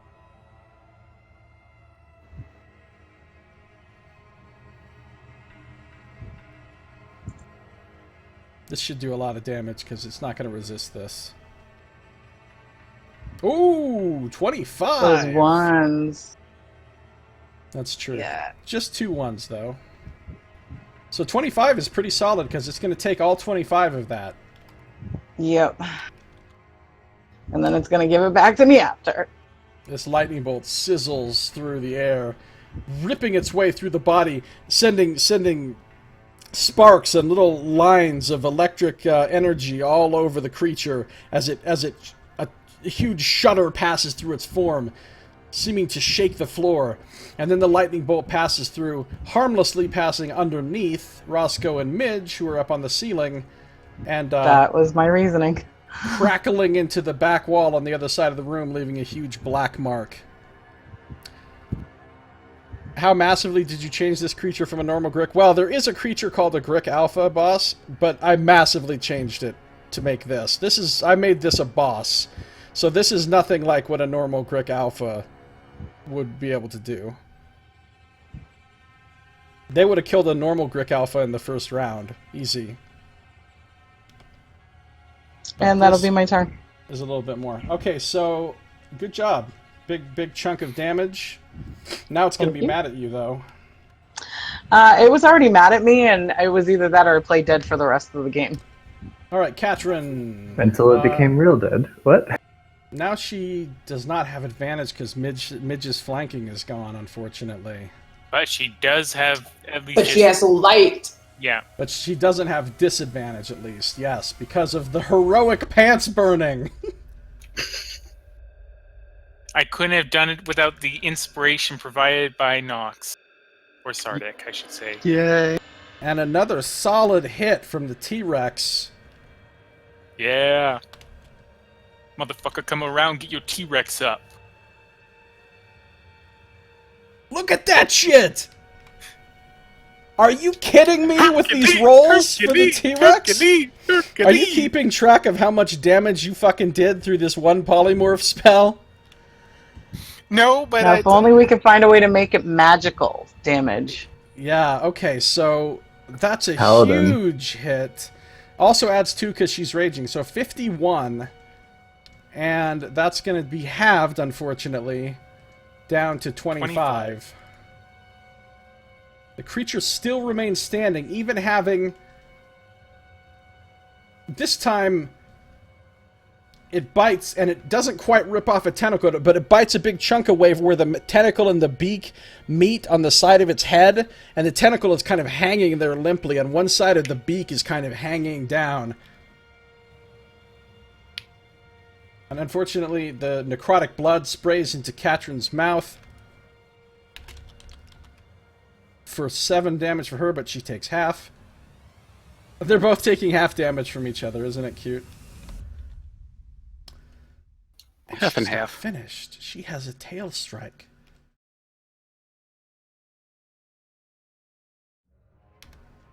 Which hits! Oh boy, here we go. I feel like you've come up with a very useful thing to cast in combat there, Scito. Yes, I thought it might be useful. 3d8 plus 7. Plus 9, actually. Oof, another okay hit that time. Nothing special, but it's only going to do 10 points after being reduced. Which means the Grick Alpha remains active, fighting, roaring, even as it's being torn to pieces by this massive Tyrannosaurus Rex. Blasted by lightning, its mind fried by a shadowy blade, it's still, this creature's unnatural vitality is horrifying. I mean, the sheer amount of damage you guys have done to this thing is ridiculous. Especially before reduction. Yeah, before reduction, and then, of course, it's been healing itself a bunch, right? So, if you add all that up, it's been a lot. Katrin herself takes another 3 points. She could do this all day. Alright. That's it for her. It's your turn, Roscoe. What are you gonna do? A little more of the same. Hoping to hit this time. Come on, Roscoe, get the killing blow. Wow, my rolls are not great, but 19? 19 does hit! Oh my goodness. Wow! I am the anti-T-Rex. That's an amazing sneak attack, buddy. Oh, man. I've got good news, and I've got bad news. Did a little damage. First of all, how do you want to do this? Hey! Sadly? Does that count? I realize the characters would be happy, but... Alright, so... Basically, it, like, lashed its tentacles out at Roscoe with, like, a sort of near-miss that thing, at which point Katrin in T-Rex form kind of, like, chomped down on the back of this thing's neck and started kind of, like, tearing its head to the ground. And as Roscoe does that, he's kind of, like eyeing for the one spot where this 3 damage sneak attack is, like, actually going to matter. And he kind of, like, sees this opening as, like, the Grick's head gets kind of, like, smashed down into the ground by this, like, T-Rex bite attack and then tail slap. And then as he does that, he kind of, like, again with this shadowy blade, like, finds that sort of, like, opening in the head for it. I don't know how that really works. It's a little bit less exciting with throwing.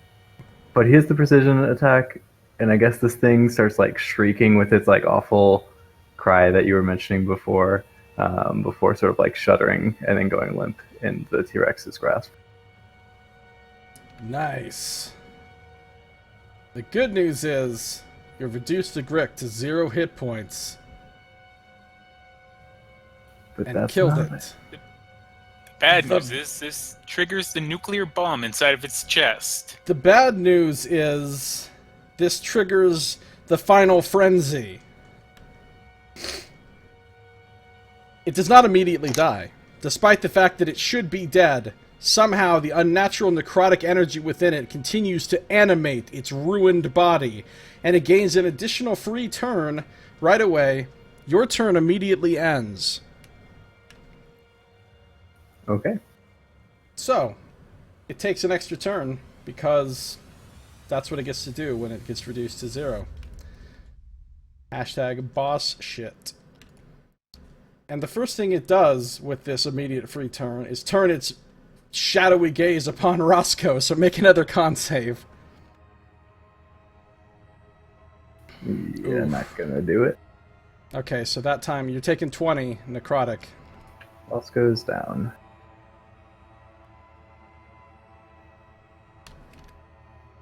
And you see that this healing that it receives from this actually brings it back.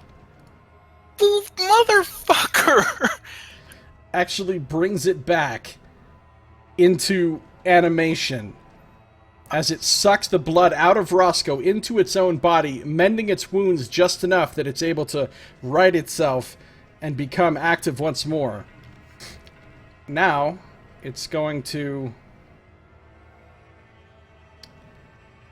It doesn't like that lightning bolt business, so the tail is coming around after Ara. 23? Even with shield, that won't save you, right? Right. So Ara takes 12 points of bludgeoning damage as this tail slams into her, and, hold on, another 6 points of necrotic damage as the necrotic blood that's on the tail burns its way into your wounds. The tail grabs Ara, pulls her, and throws her up to the ceiling, up next to Midge. Another 2 points of falling damage from crashing into the ceiling as gravity reverses. And another 11 points of necrotic damage from the necrotic aura around the throne up there. And you're prone on the ceiling now. Okay. And then it's going to... Still got tentacles.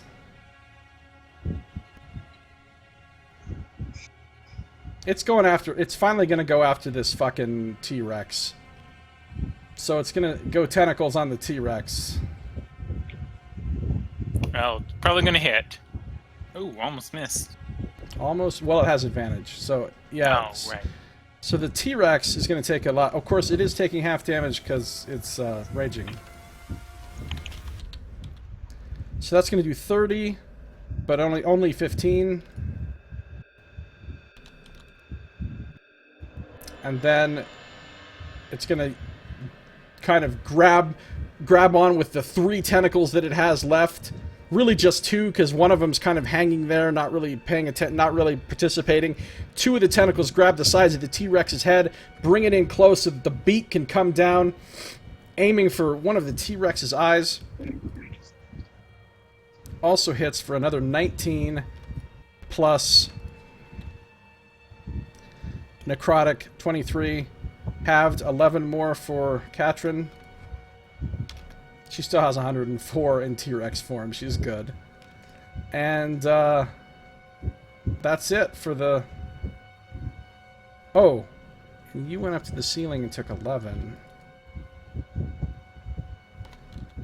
That also healed it some. Okay. That was Roscoe's turn. That was a bonus turn that it got. So it's still going to get its whole turn if it's still alive. Sardick. Sardick is originally he's pleased to see that this creature is finally about to fall, but then glowers as he sees it just rise up again and just simply refuse to die. And he begins to speak a word of healing again, but finds that he just simply doesn't have the power to do it. And damn it! I declare this a slaughterhouse! In the name of the sun, trample him! Trample that thing! Another guiding bolt? Yes, Sardick will cause a radiant bull to go and stampede against the Grick. Do you have advantage?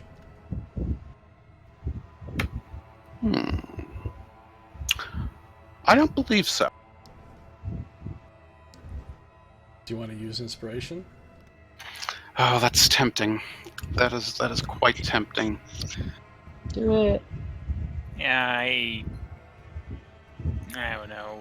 This thing seems like it's a mean armor class. I'm kind of doubting a 16 will hit, but yeah, he'll go ahead and do it. Alright, I'm sorry. I just tricked you. Yeah, that doesn't work. I figured. 16 doesn't hit, but you had to try, right? I mean, you guys have a ton of extra inspiration, and you'll be earning more, so don't worry about it. You had to try. Now at least you know a 16 won't hit. So your radiant bolt flashes through the air, but unfortunately, the radiant bull that you summoned forth, or whatever you sent at it, just goes stampeding right past. Too busy stampeding to stop and hit this thing. Instead, it rams against the wall. A particular section of the wall that looks like, kind of like a pillar, in that there's a crack from floor to ceiling, making it look almost like it's a pillar within the wall. Your guiding bolt rams it. And that's it. That's it. Are you doing anything else? That'll do. Alright, it's Midge's turn. At the start of your turn, You take 6 points of necrotic damage. Okay. I'm gonna move back here. Does it take an attack of op? Yeah, it does. With its tail. Wait, so put yourself back where you were for a second. Right there. Yeah, so let's see if it actually hits you. Its tail reaches all the way up to the ceiling, and a 12 will hit, and that'll drop me out of my form, which is what I need. So how many bear hit points did you have left? I had 2 left, so in my regular form, I'm going to take 13. You're going to take 13 and 4 more necrotic. And as soon as it gets you with that, it's going to pull you down to just 10 feet off the ground and let go of you again, causing you to fall back up to the ceiling and take another 2 points of falling damage. And because you left and re-entered the aura, you take another nice roll, another 2 points of necrotic damage. What kind of Deaver-esque monster is this? So how many is that total? 4? 4 more in addition? Yeah, well, it was 4 extra necrotic, then 2 from falling, then 2 more from the zone, so... yeah, okay. 8 extra. And you're now prone on the ceiling. Again. Oh, you had to stand up first, right? I don't know. I could probably have crawled, right? I didn't realize I was prone. Either way, like, all Midge literally wanted to do was to get dropped out of her bear form. Okay, so... Well, so she wouldn't have, like... Yeah. You're out of your bear form on the ceiling. And, prone. Are you doing anything else? I mean, you still have the rest of your turn. I still have my action and my bonus action and my movement. Did that cost me any movement then to try to, like, move away if it took an attack of op and then kept me from moving? Because normally, isn't it like if you take an attack of op and even if it hits, you can still move to where you wanted to go? The attack resolves before the movement happens, so yeah, you so should you still have all your So movement. I still have all my movement. Okay, in that case, that changes where I want to go. I'm going to move 5, 10. I'm crawling, by the way. Since I'm on the ceiling and prone, I'm just going to crawl over here. Actually, it doesn't matter because it's only 15 feet, so I can stand and... am I back in flanking with the T-Rex? No, from up on the ceiling, you're not in flanking. You're not even... So I have to be adjacent on ground level? Yeah. All right, well, that was movement. You're still in the necrotic zone, too, just so you know. Yeah, but that was all my movement, so I Okay. can't get out of it. And you're still prone, right? Because you just crawled? Yeah. No, I stood up. That's why I took all my movement, because I 15 to get up and then 15 to move over. Okay, good enough. So you still have your action. And bonus. True. Oh, you know what? That was dumb. I shouldn't have moved over here. You know, I can still move. 5, 10, 15, 20, 25. I'm about to take another attack of opportunity. Or no, I can't because it already used its reaction. But if I want to do that.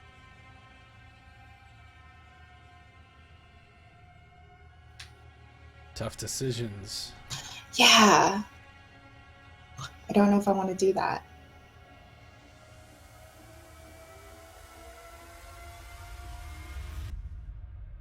I had a whole thing planned, and then I realized I was prone. All right. How is this thing looking? Like, still kind of just... Well, it was literally dead for a second. It But now was, it for looks one like it's... blurry second. It actually looks like it's healed up a significant amount. I mean, it's still really badly hurt, but it's not like gonna die if you just breathe on it.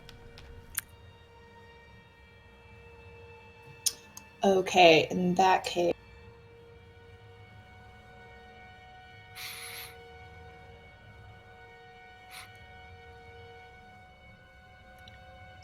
I guess I don't mind being right here. Just to see, because I want to see what happens if it were to hit it. I'm going to use my action to... It needs to, it needs to make a con save. You're doing infestation on it? I want to see, yeah. I just want to see what happens. Wow. Alright, nice. Let's see about it. That is my action. My bonus action is going to be the healing word, Roscoe. I think it's saved. I think it did. Damn. But also Roscoe's up. Wow, get that extra 1 point from Appreciate higher it. level cast. Always So- appreciated. So Roscoe's up, and he's prone on the ceiling as well. Yes. And Midge has done everything she can do, I take it. So Yep. these little insects that you summon forth don't seem to bother it in the slightest. Nevermore? Anything for Nevermore? Oh boy, here we go. No. Nevermore's gonna die. No. He has a sting attack. He does, yeah? Sting attack. I didn't actually do that. But no. I know. Okay. Alright, hold on.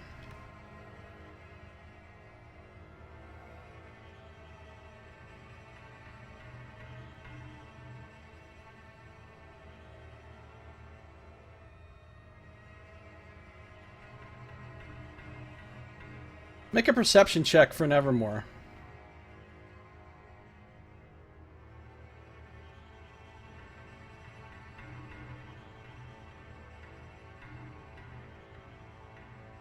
Not great. Well, I imagine because he can't hover, he's just kind of like perched somewhere, wherever here, still invisible.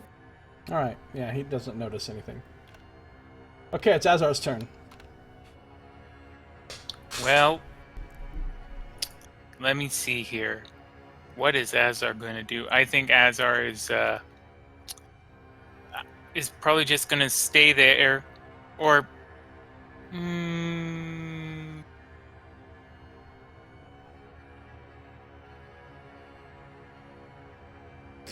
this thing had. All right, what range does this thing have on that bullshit? On its bullshit. Oh wait, it's already taken its reaction, hasn't it? So it can't. Yeah. It Well, I mean, does as not- far as we know. Yeah, some creatures, some bosses might get more than one reaction, you don't know. But it has taken a reaction since its last turn. And we haven't seen it take more than one. That doesn't mean it couldn't have more than one.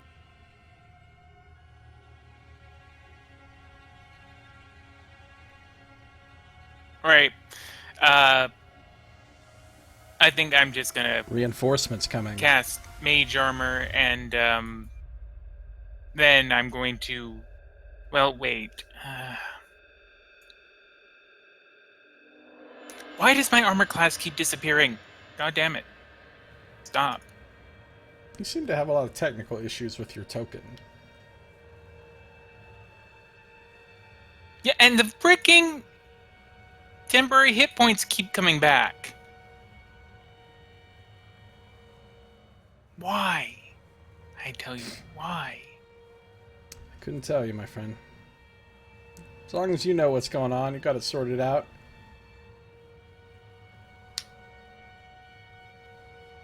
I gotta say, that polymorph was pretty fucking great.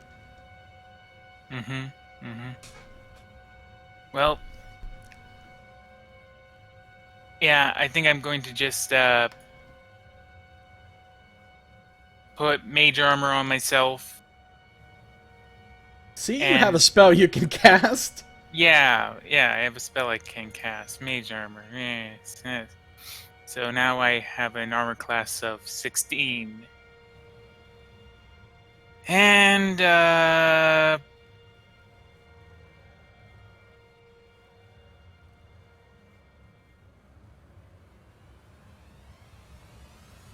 guess I'll just stay there. Okay. You want to light any more things on fire? No, I'm good. I'm good. All right. The hulking queen takes her turn yet again. All right, I'm going to say that she doesn't realize that Roscoe is back up, so she's not going to target Roscoe. Ara's looking pretty juicy, though. Actually, Midge is looking pretty juicy as well. She's already tasted of Ara. She has yet to taste of Midge. So, Midge, go ahead and make a Constitution saving throw as it stares at you with black, shadowy flames in its eyes. Well, that's not going to get it done. You're going to take 20 points of necrotic damage, Midge. And you see its wounds closing even more.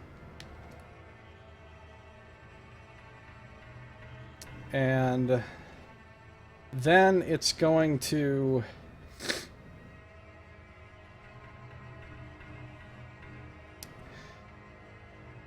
All this time I was kind of thinking, oh, it can't really grab the T-Rex and put it up on the ceiling. Well, the T-Rex is huge. I mean, that'd be It kind of... is. I mean, its ability, as written, doesn't say anything about a target size limit, but I was thinking it probably couldn't do it to the T-Rex. The T-Rex is just too big. So that's just a ruling that I'm making. So I think I'll stick with that and say that it can't throw Katrin on the ceiling. But what it can do is wrap its tail around after Sardick. It's got 15-foot reach there, so tail's coming after Sardick. How does melee cover work? Is there such a thing from allies? I think half cover is +2, 3/4 is +5, and total cover is just immune. I think we looked this up once, and you can have cover from melee attacks, right? I think we looked this up Yeah, it's once. just a bonus to your armor class against attacks, I believe. So what does it give them? Half cover is +2. All right, so you'll get +2 to your armor class against this because of Katrin being there.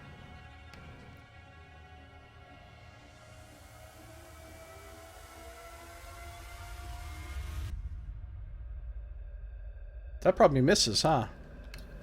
Embracing that +2, that will miss. Excellent. So the tail tries to get you, but it just can't get around Katrin's tyrannosaurical bulk easy enough. So then the tentacles are going to go after Midge up on the ceiling.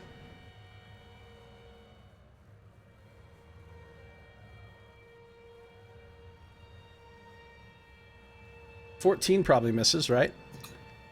Yeah. Because it doesn't have advantage because you're not within 5 feet of it. And then it can't attack with the beak, so that's all it gets to do. It's done. It's Ara's turn. You're prone on the ceiling. In the necrotic zone, which means... Ooh, this could be bad. Which means you take 8 points of necrotic at the start of your turn.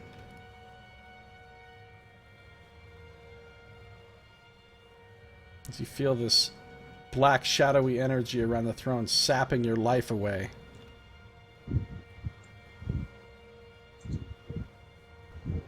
So, are you down to like 3 hit points now? Yep.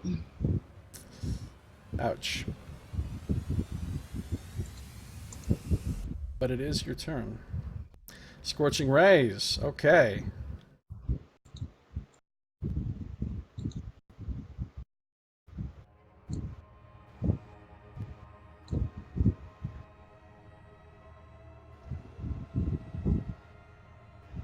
Alright, so those will all hit.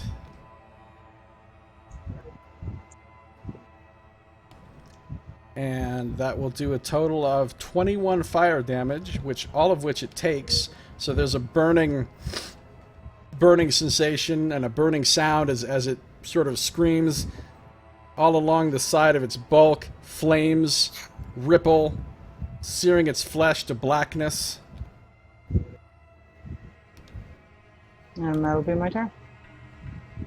You gonna stay where you are? Prone Yeah, on I the mean- ceiling?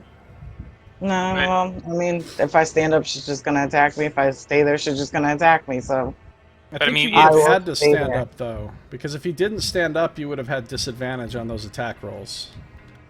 even if I'm looking right directly down at her. Yeah, because you're prone. Well, then Get I stood up. disadvantage. All right, yeah, you stood up. That's fine. And then you're going to stay where you are. Okay. If I move, I'm dying. So, if I stay, I'm dying. So, Can you not? Wait, can you not skirt around and stay within its? Oh no, it has that. It has No, that if I thing. move, it's gonna attack me, even if I stay within its range. Even though I don't understand how we're still technically within its range if we're 15 feet away. I know, But someone the way, 15 but feet it's also away like can the way still that move. the way that you are in the turn order too sucks. But you're right after it, so it gets all its reactions back. Yeah. I mean, the actually, it thing only is, has though- one reaction, but it could have more than one. But it only has one. If you stay there, though, you're guaranteed to go down the next turn. If you What move- I'm saying is, I'm not understanding. If I'm 15 feet in the air and I move, how is it that someone 15 feet away can still move, but I can't? I don't understand. It has 15 feet of reach, and it has threatening reach, so it can attack anybody that moves within its reach. And it's Wait, but then 15 if feet she- high itself. Wait, then she should. Unless I don't know what threatening. Wait, does threatening reach just mean anytime somebody moves, you can attack? Because if she stays within 15 feet but just skirts around and gets out of the necrotic zone, she shouldn't be triggering an opposite. No, if anybody moves any direction and they're within its reach, it can opportunity attack them. Okay, so that's what threatening reach is. Yeah. I don't know if Gotcha. threatening reach is really a thing that many creatures have in 5th edition, but a lot of creatures in other earlier editions had it. Or they might call it something else on certain creatures. It's not something that very many creatures would have.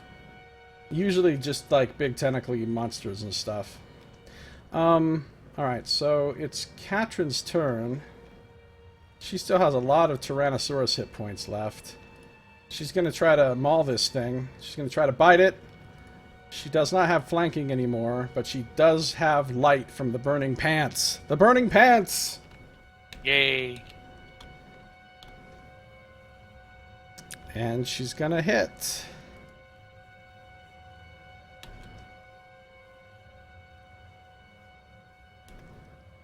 Oh, that's a low roll compared to what she's been getting. So that's only going to do 12 points. And she herself is going to take 2 back. But despite the fact that she just keeps getting mouthfuls of this necrotic blood eating away at her flesh, she just keeps roaring and biting and biting. And her teeth, they're not able to always sink into this thing very well, but she's still doing a significant amount of damage. And she's going to try to hit with her tail. But that is not going to hit. The tail just kind of bounces off the creature with no effect. Its massive bulk is just too hard to damage. And that's all that Katrin can do. Roscoe is conscious and outside of the death zone, so good. That is good. 2 questions. First, from this ceiling area, is there any possible way at all to make a melee attack against this creature? No. So I would have to No do something like possibility. jump up, jump downward from the ceiling to break.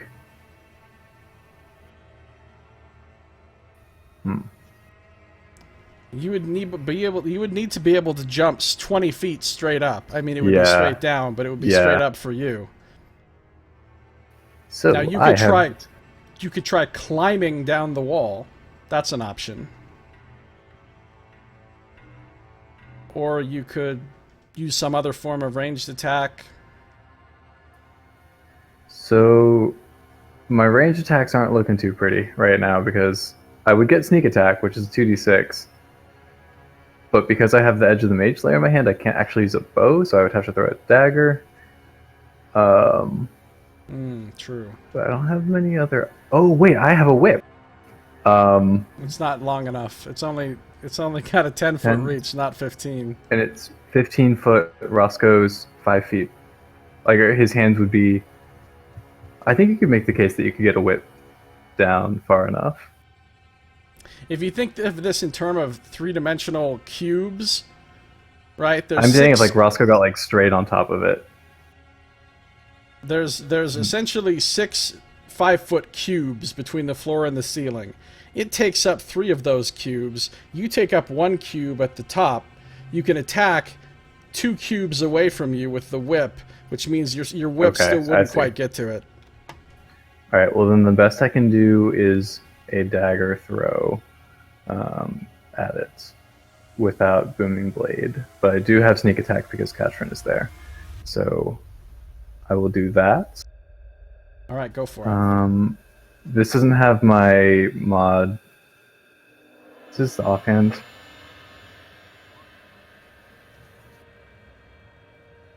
Do you have So that is advantage? correct, but I don't have advantage because we don't have flanking, unless you would consider Katrin flanking from this position. No. Do you want to use inspiration? How rough is this thing looking? Is it looking like super rough? It's looking rough-ish. Like 1d4 plus 3 plus 2d6 killable range? Probably not. I don't know. What do you all think then? Do we care about getting this? I'd say I no. would go for inspiration on it. I personally wouldn't, but I say go for it. I would, if I were you. We have enough inspiration Go in the bank. for and it. Yeah, each we have enough another extra. inspiration. And with Okay. its continually healing, that's Yeah, we just extra need as much damage damage. as yeah. Okay, so Oh my god, another amazing Wow, sneak sneak attack. What the fuck, sneak attack? okay, so that's 8 damage. Also A non-magical. so that's dagger? really good. Oh Now that I no. think Well, you know what? about 4 is better than none. that. And then bonus action, going to throw another dagger at it. This time, I won't even have the +3 damage from my dex. So Hold on, what We're not is this even gonna use bonus inspiration action on to that. throw another dagger? You don't have 2 daggers in your hands because one of your hand is holding the edge of the mage. Oh, sword. true. Okay, you're right. Never mind. It wouldn't have hit anyway. Are you gonna move anywhere? Yeah, Roscoe did make an attack, so he can back up. I think. You know you're still Can't within wait. its reach where you are. Yeah, but I made an attack, so I. Oh can yeah, move yeah. without It the attack. can't opportunity attack you right now.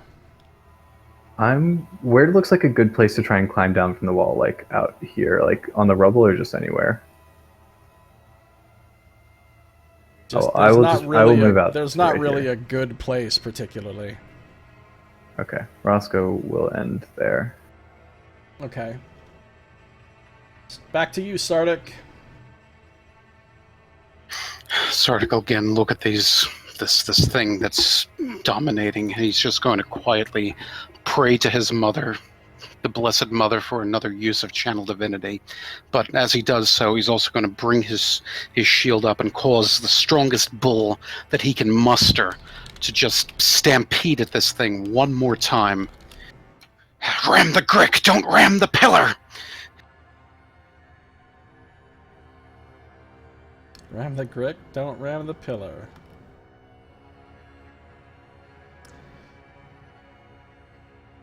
Okay, 20 24. is going to And- hit. And that is radiant, if that helps at all. Ooh, that's a lot of damage. 24, radiant. Very nice. It did not like that. This radiant light just burns away. You hit it right in the face. It's seared.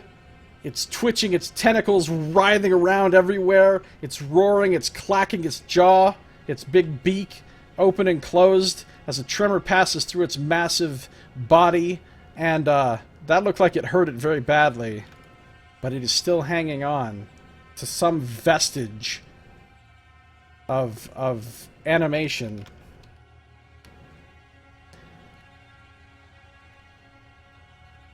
What else do you do? That's going to be it. Good job, Nox. Good job. Alright, Midge, at the start of your turn,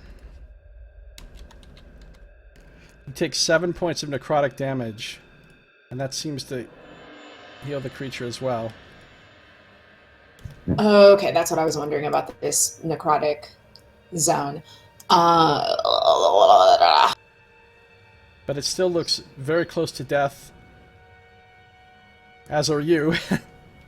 In that case, I'm going to use my action to disengage. And I stood up, so I can get...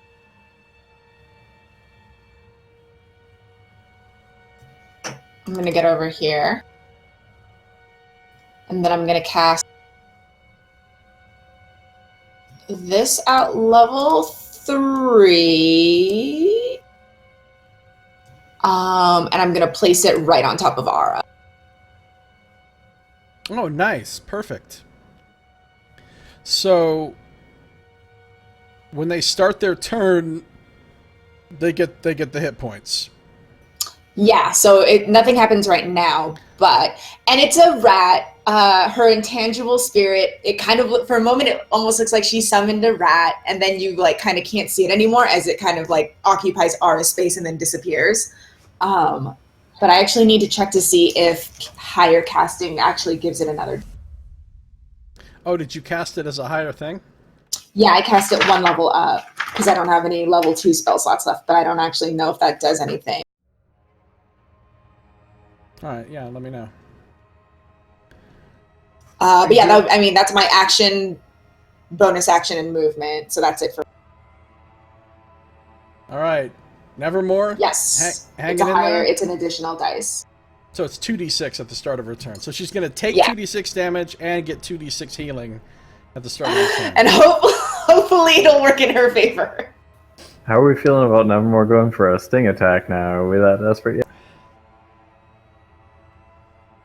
I mean, you can always make another Nevermore. That's true. How heroic would it be if Nevermore killed it? How close to dying is it looking? I'm tempted now. The light from Closer than Guardian it Wolf was is still before. upon it. But then again, it maybe saved the attack because it right now has whoever attacks the next has advantage. So, yeah, I'm actually going to move Nevermore. He's invisible. Actually, have we seen this thing using its sight for movement, or has it been able to like locate us without seeing? It looks like it's using sight.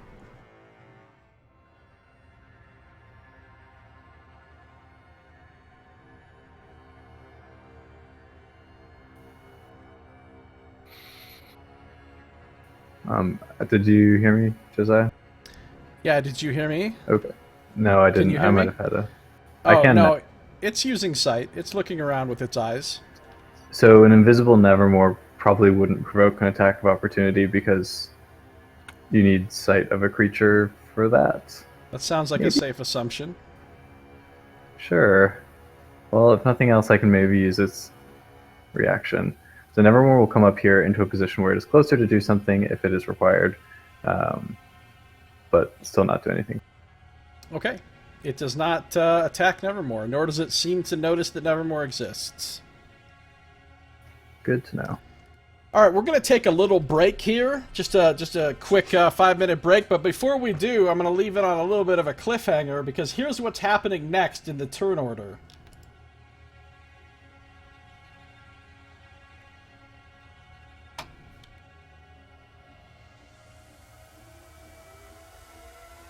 It's now the other Grick's turn, and Azar, you see around the corner in this hallway more Gricks approaching.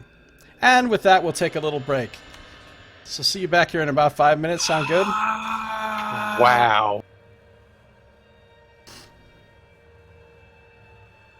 So that's going to do it. Or that's not going to do it. I'm just going to take a super fast break. I'll be right back. Stick around. Stay tuned. Don't touch that dial. I'll be RB in just a couple of minutes.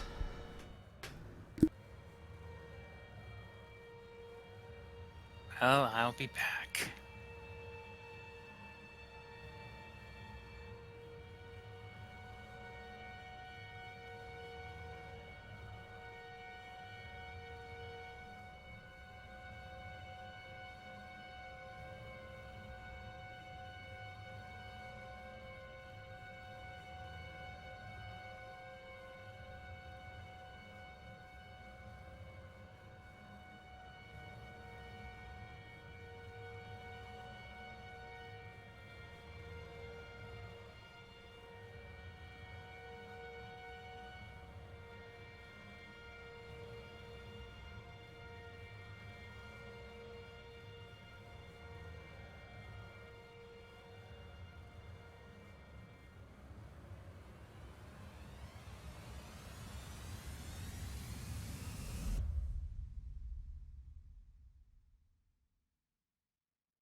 It's ice time, ice time, ice time, ice time, ice time, ice time.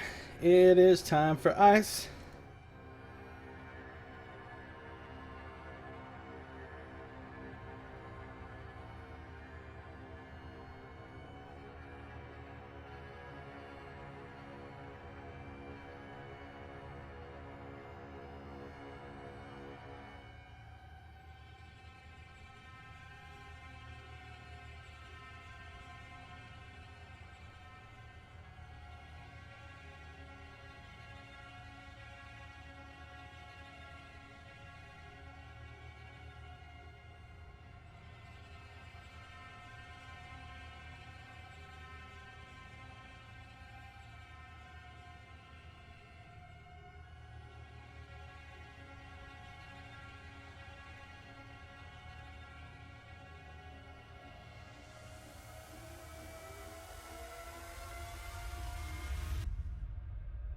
Grix.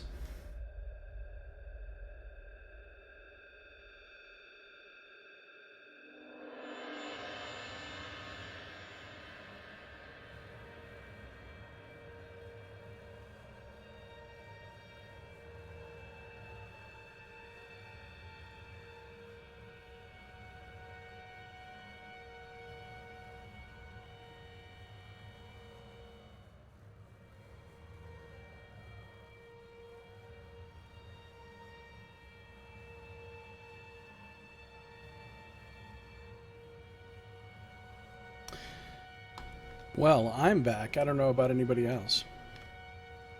Mm. I had ice time. Ice time. It was Oof, time I'm for here. ice. Welcome back. All right, I'm back, and oh, look at all this bullshit on my screen. Look at it all. Well, the good news for you is all they can do is move up to you. They don't have any further actions, which makes it your turn. Mm-hmm.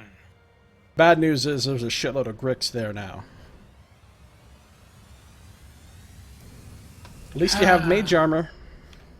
Yes, at least I have mage armor. And no weapons aside from my spells. Okay, well,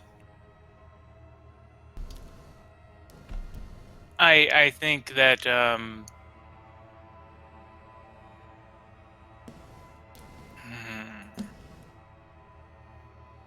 It's a conundrum. I think if you can get the boss down, we can funnel the rest. But that's a question of if.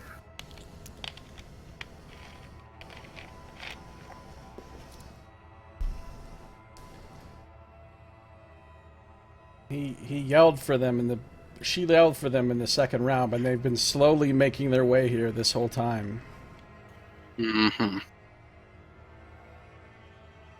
okay, well, I'm basically we've already seen what happens when I am just left in front of horrible monsters. I get chunks of me torn off. So, uh, can, mm, mm,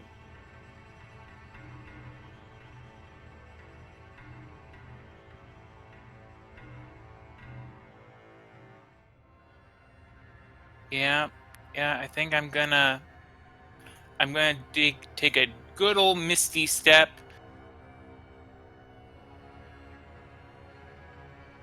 Right over here. Can you see that point? Yeah. That's why I was drawing the line constantly. Yeah, but like, I mean, through the Grick itself and through Katrin as a T-Rex. You can see just enough. There's a momentary flash of being able to see it as the Grick rides around. So yeah, you can do it. That doesn't provoke anything because it's a teleport. Yep. And I'm going to now use my action because that was actually a bonus action. It was. Yes, Misty Step is a bonus action. I know. I believe you. Oh, I thought you were going. It was incredulously. No, I was And just now I'm agreeing. going to take my action to disengage from the Grick and move out of the Grick's range.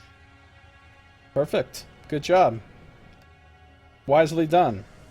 Because Sardick has a Zori's- much better chance of tanking those Yeah. than you do. This is Well what, done. again.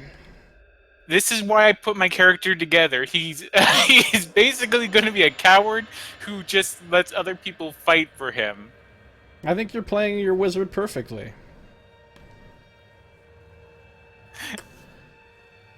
Hello up there, Roscoe. Any chance you see a secret passage out of here, Dan? No, I'm afraid I don't. Well, shit. It's funny you should mention that. Now that you're over where you are, Midge, you do notice something off about that wall to the north of you.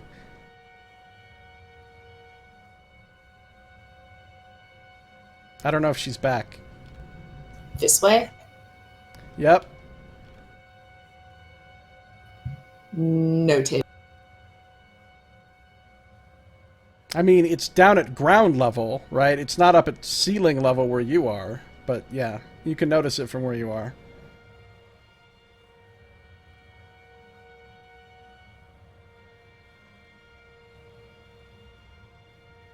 I just thought of something else Azar might be able to do that would be cool. But I'm not sure what spells he has left. I still have a fair number of spells left. I'm trying to... Oh, I You forgot didn't this take off is- the Misty Step, did you? Yeah, I know. I realized I took off a level 1 spell. There we go. Now they're right. Yeah, I don't know, that would be helpful. Okay. So, Azar took his turn. He got away from danger safely and is still maintaining his concentration on the giant T-Rex of Doom, so that's fantastic. Unfortunately, that means it's the Elder Grick Alpha, the hulking queen as they call her. It's her turn again. So she's had enough of this T-Rex's shit. So she's going to cast her Draining Gaze, her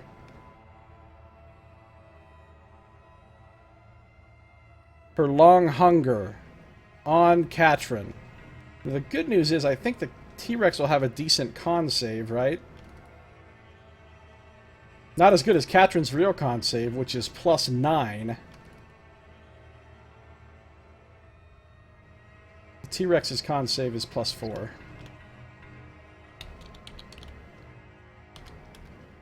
Oh no. Well, you know what? What do you guys think? Do you want her to use inspiration on this or not? Sure. It's the difference between half the health coming back to it, so I kind of Yes. Yeah. would. Okay. I would say to use it. Even after this, you have 4 more in the bank, plus everybody's individual, so you still have a lot of inspiration. It takes 5 to prevent a death. Yay! 6. 6. Okay, she made it. So she's only going to take 10. It's only going to get back 10.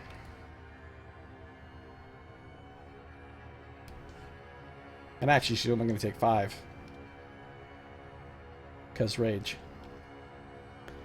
And then it's just going to use all of the attacks against her. Actually, maybe it's going to try to tail attack Sardick again. It's going to attempt to get its tail around Sardick one more time. Ooh. That'll work.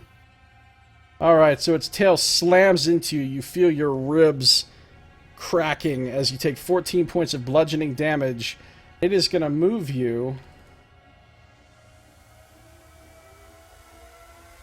right over here, let go of you, and let you fall to the ceiling next to Ara. So you will fall, taking another 3 points of bludgeoning and another 7 points of necrotic from being in the zone. Why is everyone on the ceiling? I never thought it was going to get this many people on the ceiling. It's amazing. That actually wasn't my idea. This room having a reverse gravity thing in it was actually part of the module. But the basic, the Terrasque, like, horror there, that's you, isn't it? Oh, that's super me, yeah. It's Beneath the Yawning Portal, Dungeon of the Mad Mage Enhanced Edition. This is the enhanced part. So Sardick is prone on the ceiling, not under a wolf, though. Now it's going to turn its full tentacles upon this hated T-Rex.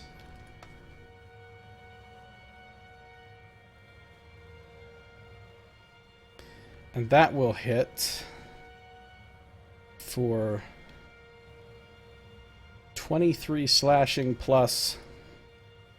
Halved. Oh, I forgot. Also, Sardick, you're going to take another... You take another 6 necrotic damage from the necrotic blood that was on its tail when it got you.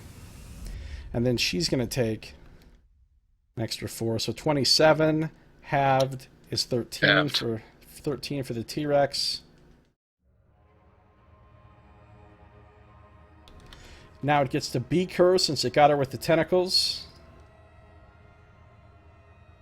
And it hits for another 26 halved is another 13. She still has a lot of T-Rex hit points left, though. And, yeah, so it's tearing into the Tyrannosaurus Rex, and they're just tearing into each other. It's like Battle of the Titans here. And that's it for its turn. It's Ara's turn. You are... Oh! You need to decide. Do you want the healing first or the damage first, Manda? Well, from a logical standpoint, if I take the damage first, I'm down, but then I get the healing. and regardless of what I take for damage, I'm still going to get the full healing. Correct. But if this necrotic damage kills you in a specific way, there's also that. You'll also be prone if you take the damage first, because you'll fall That's fine. down. So you're going to take the damage first, then the healing? Yep. All right, go ahead and roll 2d6, Midge. Yikes! Ouch. Well, the good news is, right, you take the 9, so you go down to 0. Then Yep. you get the 5 and then healing. I get the So 5 back. you're back up to 5. You're prone. Ooh, but that's 9 more points of healing for the...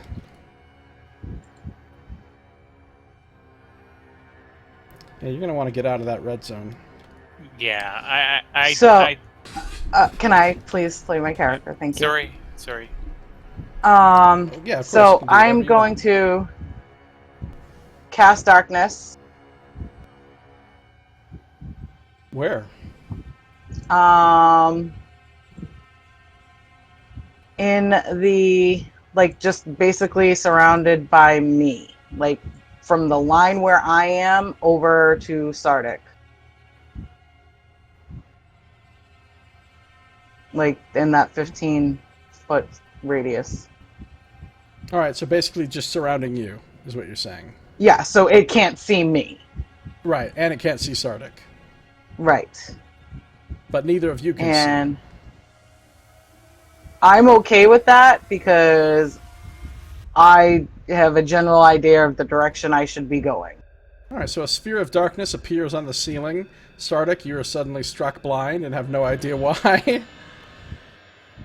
I'm going to whisper to Sardick while this is going on to literally just go east when he can move. That was a great move, by the way, Amanda. Great move. Thank you. And I am going to stand up, and that should get me right here if I move. Perfect. Correct? Yeah, and it can't opportunity attack you because it can't see you. Exactly. And that will end my turn. Thank goodness for Drow Darkness. Mm-hmm.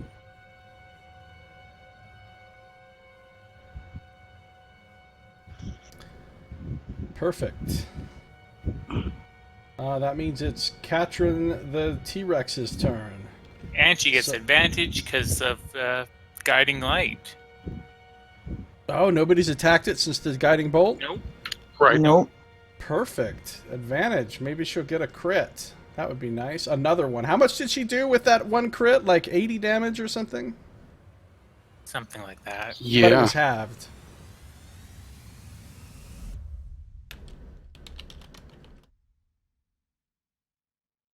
Well, she didn't get a crit, but she definitely hit. And let's do the big damages.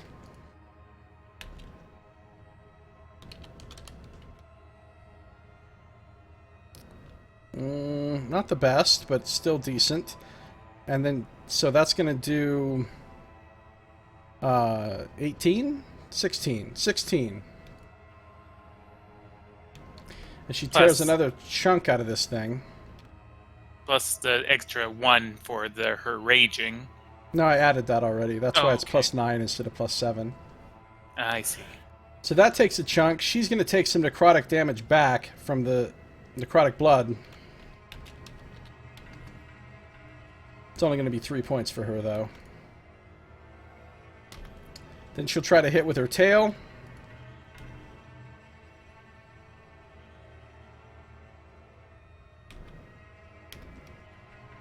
Which does not hit. Okay, so armor class is 19 then, because Roscoe hit on 19, missed on 18. Does not hit. You want her to use inspiration or no? It's starting to get to maybe not the best idea at this point, but maybe. It's up to you guys. How much damage does she do with the tail attack? 3d8 plus 9, halved. Well, typically when we do roll, we roll both numbers, so we would kind of know if that was in the realm or not. You're right, actually. That's a fair point. I'll go ahead and roll the second number, and then you can decide. Well, it'll be a hit. I'm thinking that should be used. I think Yeah. so. I think we just need to get this big thing down, and then we can worry about the. I Okay, agree. great. That is a hit then. For 9 more damage. It's looking pretty bad. She takes the necrotic blood damage. For 3 more for her. Her T-Rex hit points are kind of getting whittled away slowly. And imagine how ridiculous this T-Rex thing would be if you used it on an enemy that didn't take half damage from non-magical. Yeah. Man, and you're not the only person in the party who could cast this spell, right? I don't know. I Could Midge get this? Is this also a druid spell? Yeah, no, I already have it. I polymorphed that one guy into a mouse. That's right. right. Yeah, that was awesome. Yeah, Polymorph's a great spell, isn't it? For either way, if you use it against an enemy, it's great. If you use it on an ally, it's great. It's just great. Alright, so that's all Katrin can do. She can also stand there and tank all those approaching Gricks, because they can't get past her. So, it's Roscoe's turn. You are on the ceiling, still. Yeah, I'm gonna look for a way to climb down. Would that just be an athletics check, or is there like anything about that you could? Yeah, it'll be a DC 15 athletics check. Okay. Trying to see if I have anything that will help. But I don't think I do. So we're gonna try it. Oh wait, I'm at -1. Shit, that's actually really bad. Alright, I'm going to toss it. I'm gonna step down here so that it loses line of sight of me from the darkness, so that I would have advantage on the shot from this distance. I guess you could argue it's past the 20-foot range increment, so I'd have disadvantage anyway, so it would just be a normal shot. Wait, I'm sorry, what? I'm doing a dagger throw, and because I stepped south 1 square on the ceiling, the darkness blocks its line of sight from me, but I can still see through it with Devil Sight. And then daggers have a 20-60 range increment for the throw, so I'm in the disadvantage range increment for it, so it's just a normal attack for this. No, you're good. You can get to it with 20 feet. Okay. Then I mean, I if guess we're giving diagonal movement without any, if we're not actually counting it as real diagonal, but like just fake diagonal of squares, then yeah, you're fine. Okay. Well, I will do what I can. I have sneak attack, but not booming blade, and hopefully I'll get a little damage on it. And that means I also have 3 shots on it. Okay, so 20. Very nice. Okay, so this is just a normal dagger. Yes, so it is half damage, but Does hit. he'll basically step down like under the sort of shadow blocked off from Aura, and basically huck a dagger through it before moving back this way more. I don't really know where to stand. Has Midge pointed out the secret door that was there? No, her turn hasn't come back up yet. Okay, so Roscoe is going to try and basically keep the darkness between him and the large brick. And I guess he'll come up and stand next to Midge and kind of be like, what do we do about this? Does anybody know the Gricks are coming other than Azar? I don't know if Sardick knew or not, Did you say anything? based on where. Or are you saying anything? You don't have to. It doesn't have to be your turn to talk. Yes. By the way, there's a horde of Gricks coming down that tunnel there. More Just about in case anybody cares, just a little detail I'm throwing in there. By the way. Alright, so Roscoe's done, right? I have a bonus action, but nothing to do with it, so yeah. Sardick, at the start of your turn, you suffer 6 points of necrotic damage, healing the Grick. Okay. And you are prone and in darkness. You can't see. Okay. All right. Yes, Sardick will... He'll head east, like Ara said. And that purple square is the darkness? Yes. Okay. Yes, so he'll rise, he'll head east. And he'll try to get up on this wall a little bit. He'll begin to walk up along the wall and attempt to see if he can sort of see the bottom of the Grick through, like, a corner, like, along the darkness or anything like that. Yeah, I mean, you can very easily just walk down the wall, you know, with your boots. Yeah, he can, although prone plus movement, etc. Oh, wait. Oh, you didn't stand up? Well, yeah, he stood up. Okay. But that does take half movement, I believe. Right. You could ready an action? Oh, it might be fighting with Catherine Silva. I mean, you can get into a position. You could move like 5 feet down the wall, I think, on the corner, and see underneath the darkness sphere. Would he be able to see the Grick from there? Yeah, you can see it. Yeah. But that means it can also see you.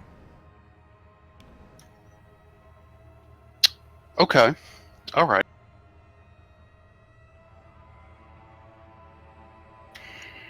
My lord Wyvernjack, rise up. Smite this thing. Smite it now! That's not really too good of a smite. It's not at all. How many of those do you have, man? You've cast like 8 million guiding bolts. Sardick only has one level 2 spell left, and that's it. So that goes streaking underneath the globe of darkness, lighting up the room briefly in a bright bovine light, and it just bounces completely off the rubbery hide of the Grick without hurting it, as this thing roars in your direction, shaking the walls and floor, piece of stone falling down. Again, its massive bulk just dominating the room. You doing anything else? I guess not. The only thing Sardick could do, possibly, is to hide back underneath that sphere of darkness, would be to just casually just fall back to the ceiling.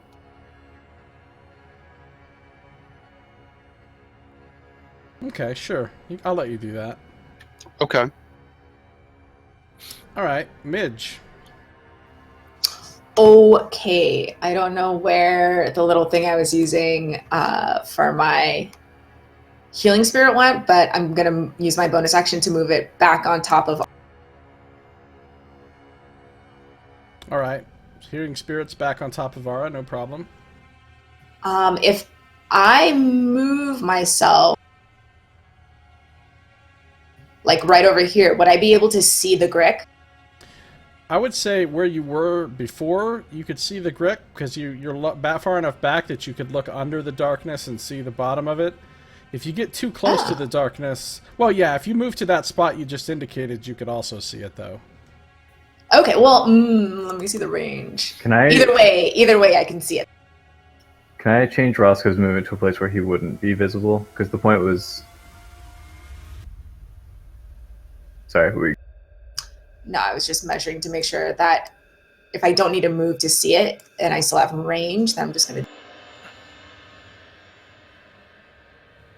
Yeah, if you want to move Oh, I somewhere don't know why I'm else, blessed. I shouldn't you be could, blessed. bro. Like, maybe right there. Would that be fine? Yeah, that'd be fine. So I mean, we're kind of 20. eyeballing without the ability to draw lines in 3 dimensions here.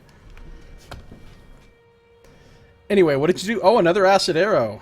Yeah. Another acid arrow. Lovely. And you got a... What's that +1 on there? Oh, bless. But you're not blessed. Bless was, yeah, but I'm not. So it's just 20. It's still a 20, which is still a hit. Hey, so he takes 14 acid now, or she takes. Guess how many hit points she had left. 1. 15. Oh, okay, good. So, I was how getting ready do to you attack want with to do Nevermore. this? And here we go. Sorry, go ahead. So I feel like at some point, so like right as Azar saying like, oh yeah, by the way, there's a bunch more coming. Midge like kind of like hunkers down, which is awkward because she's on the ceiling and is like closing one eye to kind of aim. And as she shoots off this acid arrow, she kind of calls out, "Oh, in that case, we should probably head towards this door down here. Here goes nothing," and she like shoots the arrow at the giant Grick. And then, guess what happens? It gets another one of those It turns. triggers its next stage. No! No! What happens is, the acid goes right into the massive gaping wound that was ripped in the side of its head by the T-Rex, piercing right through a portion of the hardened shell that protects its brain, which was weakened earlier by the Shadow Blade assault on its mind, seeping through the cracks and widening them, and getting right into its brain. And as the acid eats away, the creature thrashes about violently, necrotic blood spraying around, its body writhing and flopping on the floor, tentacles, barbs clattering on the stones, the loudest roar you've ever heard in your life. Never have you heard a sound this loud as its death cries shake the room. And this just keeps going on. It's just dying and dying. And it seems like it might take a while, but it's definitely no longer able to fight. As you have defeated the Hulking Queen, the Elder Grick Alpha. Yay! Whew. Good job, guys. Fortunately, there are some Gricks coming. So, did you do anything else on your turn? Could I use my movement? If I use 5 feet to get to the wall, how do I get down from this reverse gravity? Is it climb? Yeah, you have to climb the wall. All right, so I would have 25 feet of movement left, and if climbing is half your movement, then I can go down like, I guess I'm like 20 feet up in the air still, then I get down like 10-ish feet. Yeah, so make a athletics check.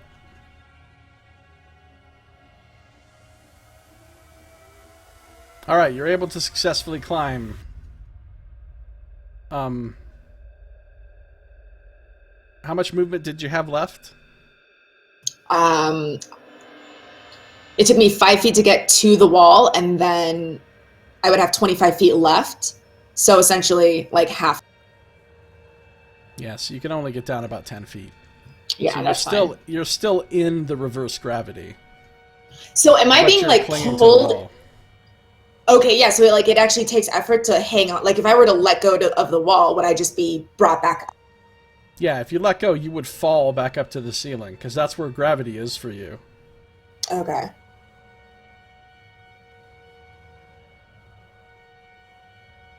Alright, Nevermore? I was ready to attack, and Nevermore still has a boon that gives him a crit if he hits. He was ready to go in there for some fisticuffs, but instead, I think he's going to return to Roscoe's shoulder. Okay. Not flying through the... He'll take the long route around the necrotic zone, but with movement and action dash. Alright. Perfect. Hey, you made it through a boss fight and Nevermore didn't die. He almost did. I was really tempted at times. So the good news is, these Gricks are really bottlenecked right here.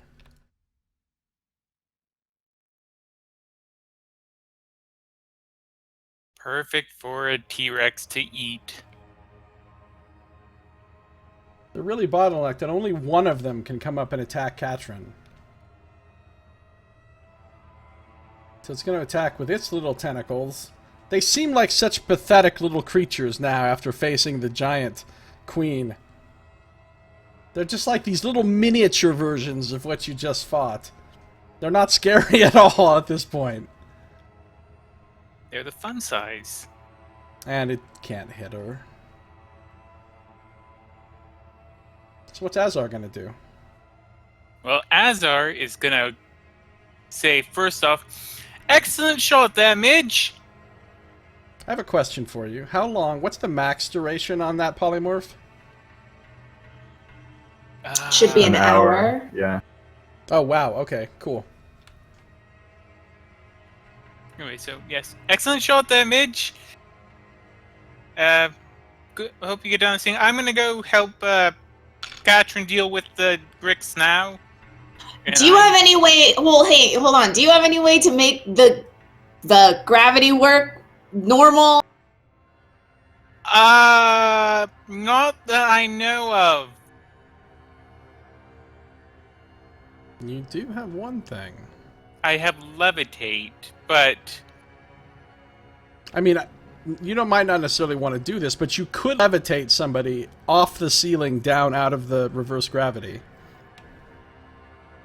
But would they actually then be on? Would then the gravity restore itself, or would they basically be stuck on the ceiling? Well, with levitate, you can choose how far up or down they go. So it's not necessarily a whether you resist gravity or not. It's like a move them 20 feet in a direction up or down. Yeah, so you could move them down out of the reverse gravity, and then they would just fall the rest of the way to the floor. Which, Oh, so there's like a zone. Oh, I see. yeah. I see. Okay. In that case, then yes, I suppose it would be good to get some. Well, let me That see. is concentration, though, is my reminder. But Yeah. Oh. Oh, that's right. We good. We can deal with the reverse gravity. Well, So Sardick can ferry us again. That's always an option. But Mhm. so I'm gonna go try and kill some Gricks. And so I'm going to go. Oh, but this is difficult terrain, so. So, yeah, I can basically get there.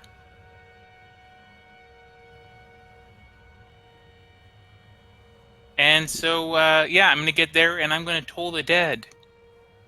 Okay, so that's because that's not an attack roll spell. You don't have to worry about Yep. the cover that the massive body of the Grek would be providing to them. So yeah, you're able Exactly. to. Oh, yeah, take that 8 damage, Grick. All right, let's see if it makes it save.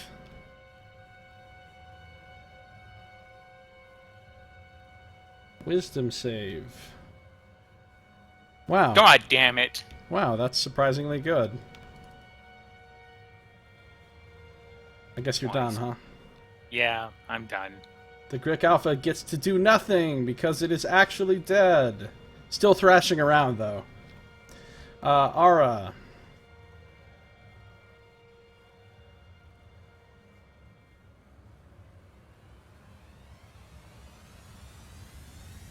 I don't know if you're talking. No, I wasn't.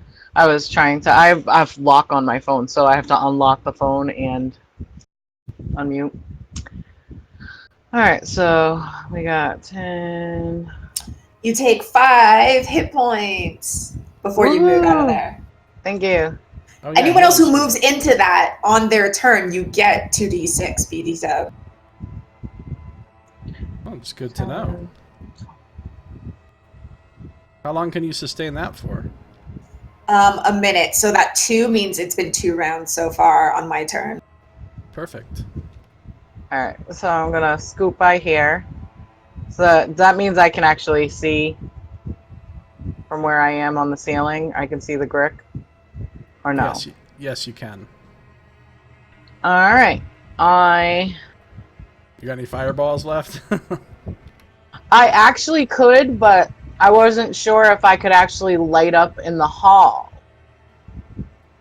Because I can't see that point in the hall.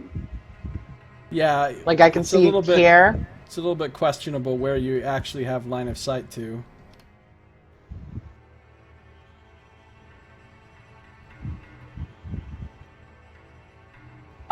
So, I mean, I technically don't, but I can spend my sorcery points to do it. But what I'm going to do for now is I'm going to boom, boom, boom. On 2 on the first one, and if I can see the one behind it, I'll go for 1 on that one just to kind of give it some damage too. All right, nice. So 2 of your magic missiles slam into the lead Grick, knocking it back, whipping its head back. Its little tentacles that seem so tiny now, wiggle waggling about, and you also throw another magic missile on the one behind it as they speed unerringly around the corner, around the giant Tyrannosaurus Rex, hitting perfectly as magic missiles do. Are you done? And that is my turn. All right, Catherine's going to try to feast upon some Gricks. So proud of her.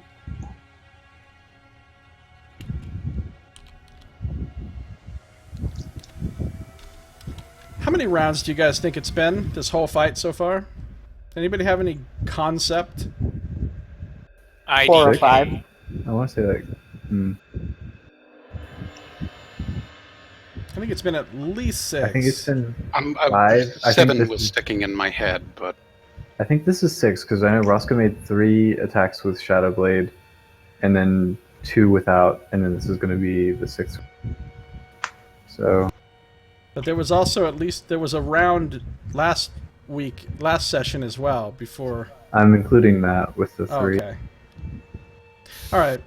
I'm just wondering when her rage wears off. Maybe I'm not, actually. I think it is 7. Actually, I think I've done 3 of this. So you think this is the 7th round right now? I think so. Okay, let's go with that. Well, that'll hit. Goodbye, Greg.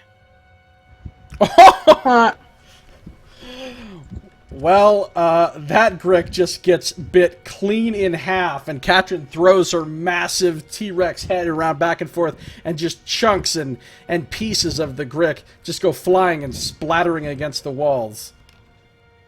I think that T-Rex should have like an AoE and like actually be able to hit the second one too. Well, she can sort of walk forward and slap the second one with her tail. She even has 10-foot reach with the tail and bite. Never mind, she can just... That's So, awesome. her tail will lash forward as well. And also hit.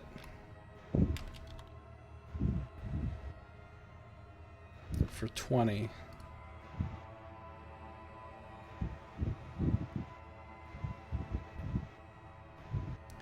Which almost kills that Grick as it just gets smashed against the wall by the thunderous tail of the T-Rex.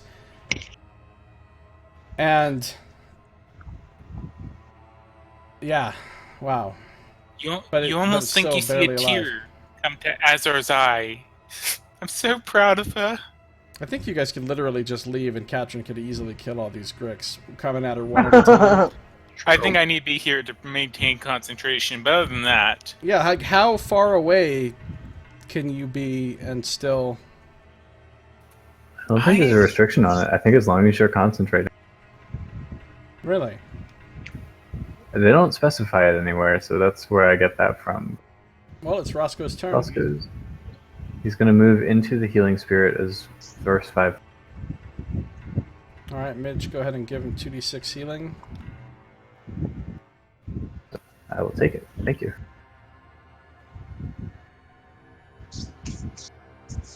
So that was 1, 2, 3, 4, 5, 6. I'm going to do bonus action dashing to get here. And is this the first place where we remember gravity was Oh no, it's because it was up. So that is 7. And then what I'm going to do is I'm going to do everything I can to kind of like, as I'm going down, like slide down this wall here. So it's not just like a 30-foot drop when I leave this area, but it's more of like a slide landing on my bag to kind of like cushion the fall as much as possible. Going down here, hoping that the gravity thing stops at this point. All right, make an acrobatics check. That's not bad. You do what you can to minimize it, but you are kind of suddenly dropping off of gravity, even though you're sort of trying to hang on to the wall. And so I'll say you only take 1d6 falling damage instead of 3d6. All right. And at one point, and you land on your feet. Sounds good. So that was bonus action dash. I still have 25 feet of that movement left.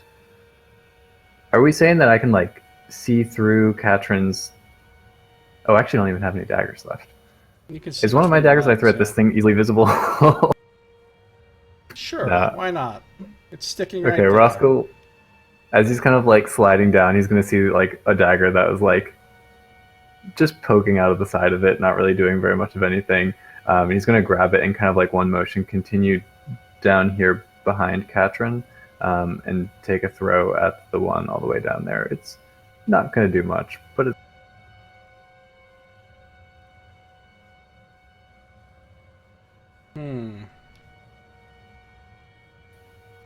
It does have some cover. All right. So that's not going to hit, unfortunately. Right. Sounds good. Wait, then I'll take the your allies don't provide your enemies cover, though. I'm pretty sure. So in that case, it really wouldn't have cover, in which case you did hit. In which case, you killed it. Your dagger whips through the air, strikes it right in the eye. It gives a little twitch, and then it collapses. No longer.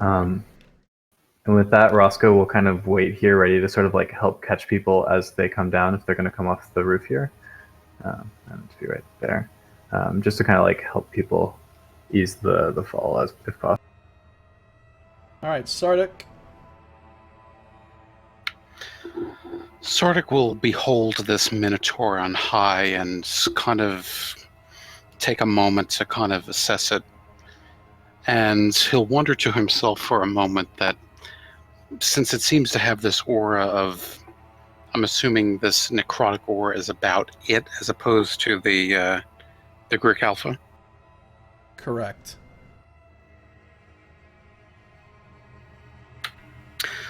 Sardick wonders to himself if gently reposing the mummified minotaur would possibly help that in any way. Let me see what Gentle Repose says.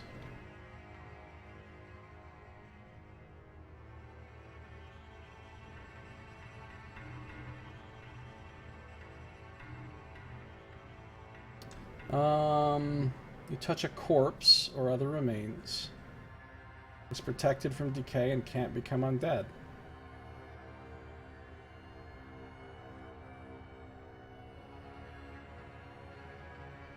Well, you could certainly try it.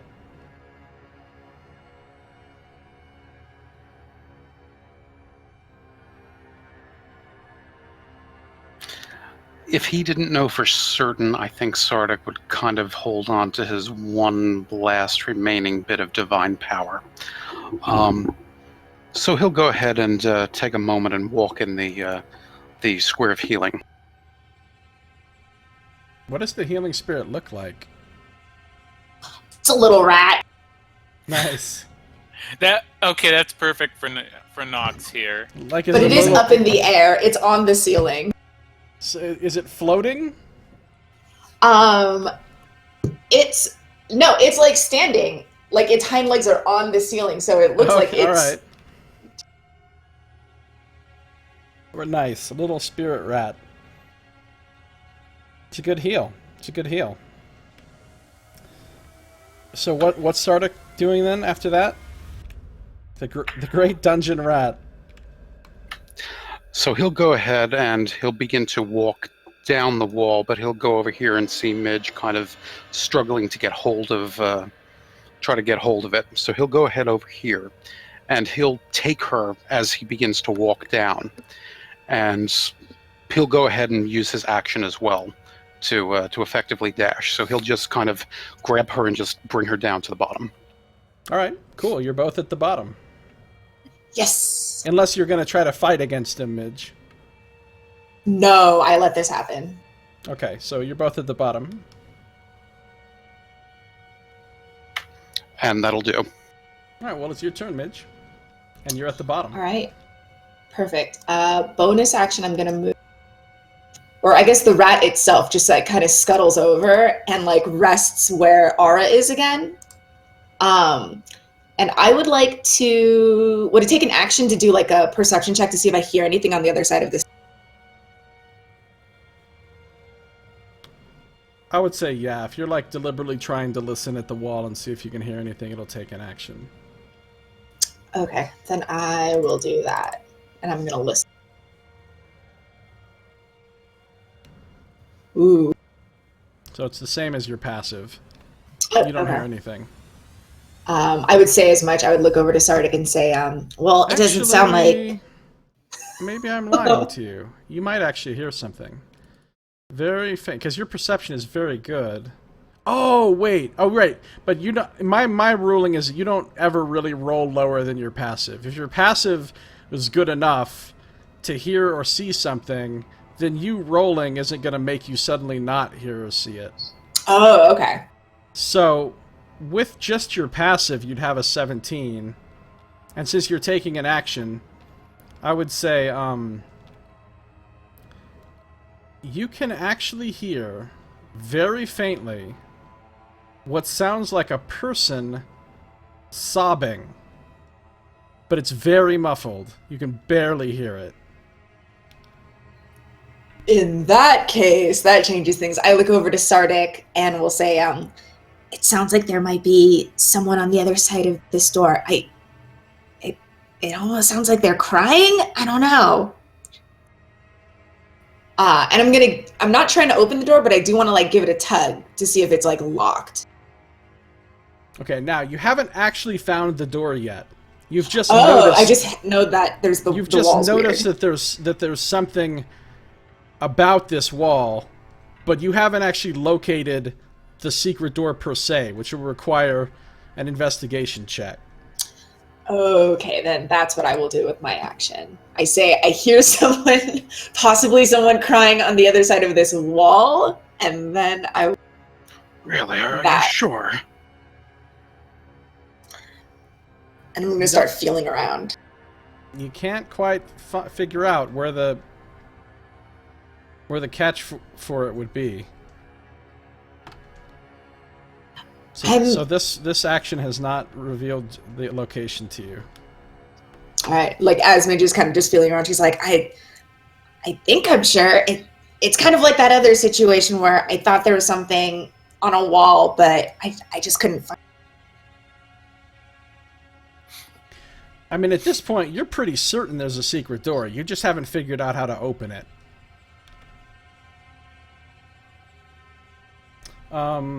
But that's all you can do at this point, I think. Yep. Is Nevermore doing anything? I mean, how risky do we want him to be? No.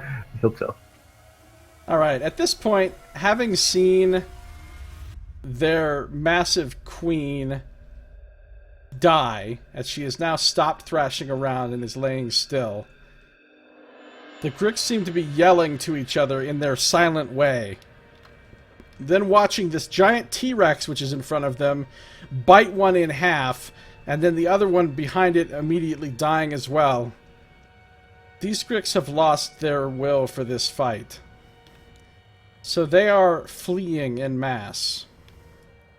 Now, I have a question for you. Are you going to chase them, or just let them go? if you're going to chase them, we got to stay in rounds, and I've got to track exactly how far they moved and stuff. If you're just going to let them go, the fight can just end here. I mean, I kind of want Rick blood, but... Unfortunately, the T-Rex wouldn't really be able to get in Yeah. there after them, so it would be the non-T-Rex. I can imagine, though, the T-Rex getting stuck in the tunnel trying to get to them. That would be comical. With the lack of... Well, with the lack of, like, know-how to, like, stop chasing after... I mean, she's raged and in a frenzy. Yeah. But I'm all good with letting them go. I mean, they're running now. All of them are running 60 feet away from where they currently are, so... Yeah, Is most of anybody us are planning on probably not going going to catch after up them? to him. Nevermore goes for it.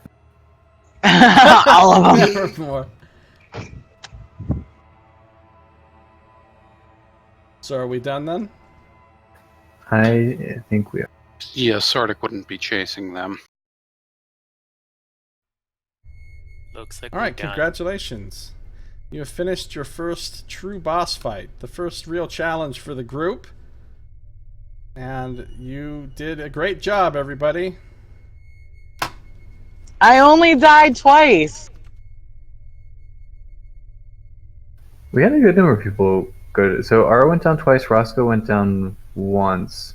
Most people are at below half health, except for Katrin, who's at more than full health, but I guess that's a technicality. Yeah. It's a hard fight. And Azar got real close, too. Mhm. So it was definitely dangerous. But you guys did great. What do you do now? Katrin is still raging and kind of trying to chase after them, but she really can't fit, and you know, she's not really going to get herself stuck. She's just kind of frustratedly roaring and biting at the air down the tunnel. So, how would people feel about me ending the particular polymorph spell on Katrin? If we're gonna rest, I guess it might be good for her to stay like that for a little bit, but... Well, Midge was saying she's hearing someone sob from beyond this wall here. Can I make an investigation check to try and find this door also? Yes, you can. If we're out of turn order, there's still technically 7 rounds of healing spirit left. If people want to take one more walk. Yeah, you guys might want to think about who's getting healed by that. Oh, well, We you are put out it of on turn me, order, so I'll so- take another Yeah. heal. Sorry, it's super bad. It's fine. Nice. If Roscoe had walked through it to get over here. Yeah, if it was back down there, then... But it doesn't have to be on the ceiling. You can move it, I It think, any doesn't, direction yeah. you want. Oh my god. Okay. Roscoe. Yeah, you found it. This is just a normal door. What are you talking about? You found it so well, you even figure out the easy way to unlock the door without even having to pick the lock. It's just done. You've got it. Oh, these used to be like the hidden entrances or something like that at the school I went to or something. Super easy. Classic. Yeah, Question. just like that. I'm still on the ceiling. Is the throne and the Minotaur on the ceiling still? Yes? Or was that not? Was it on the ground? Yeah, the Minotaur is still there. The throne's still there. The zone of evil shadow is still there. And the reverse gravity is still there. Where is the Minotaur? It's in the middle of the necrotic, isn't it? I'm gonna walk in there and like revive her. Yeah, it's in the middle of the necrotic zone. Are you still maintaining the darkness, or are you going to let that go? No, I can let that go. I would have let that go as soon as she died. And what about you, Azar? Are you going to let the polymorph go? I mean, what do you guys think? I think it would be smart if we're going to take a rest. Catherine will be at full health, I believe. To maybe let her keep watch, and then we'll let her rest if she And you needs can it still when she comes rest out of as a it. dinosaur, so Can she doesn't you- need. Can you take a rest if you're concentrating on a spell, though? That's a good question. DM? That is a good question.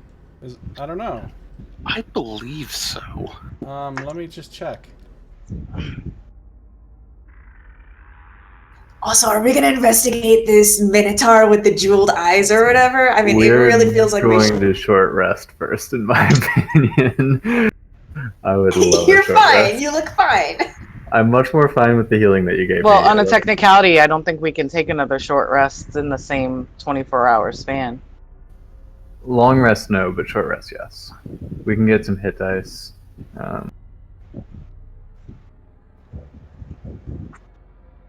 Also, could I borrow those clothes again? The burning ones that are in the corner over there. No, not the burning pants. The ones, Ara. Could I borrow your clothes again? Yep. I try to toss them down, and I guess they land on the ceiling floor. I knew those pants would be important one day. Wait, what pants are these now? The ones that I lent to him. Oh, right.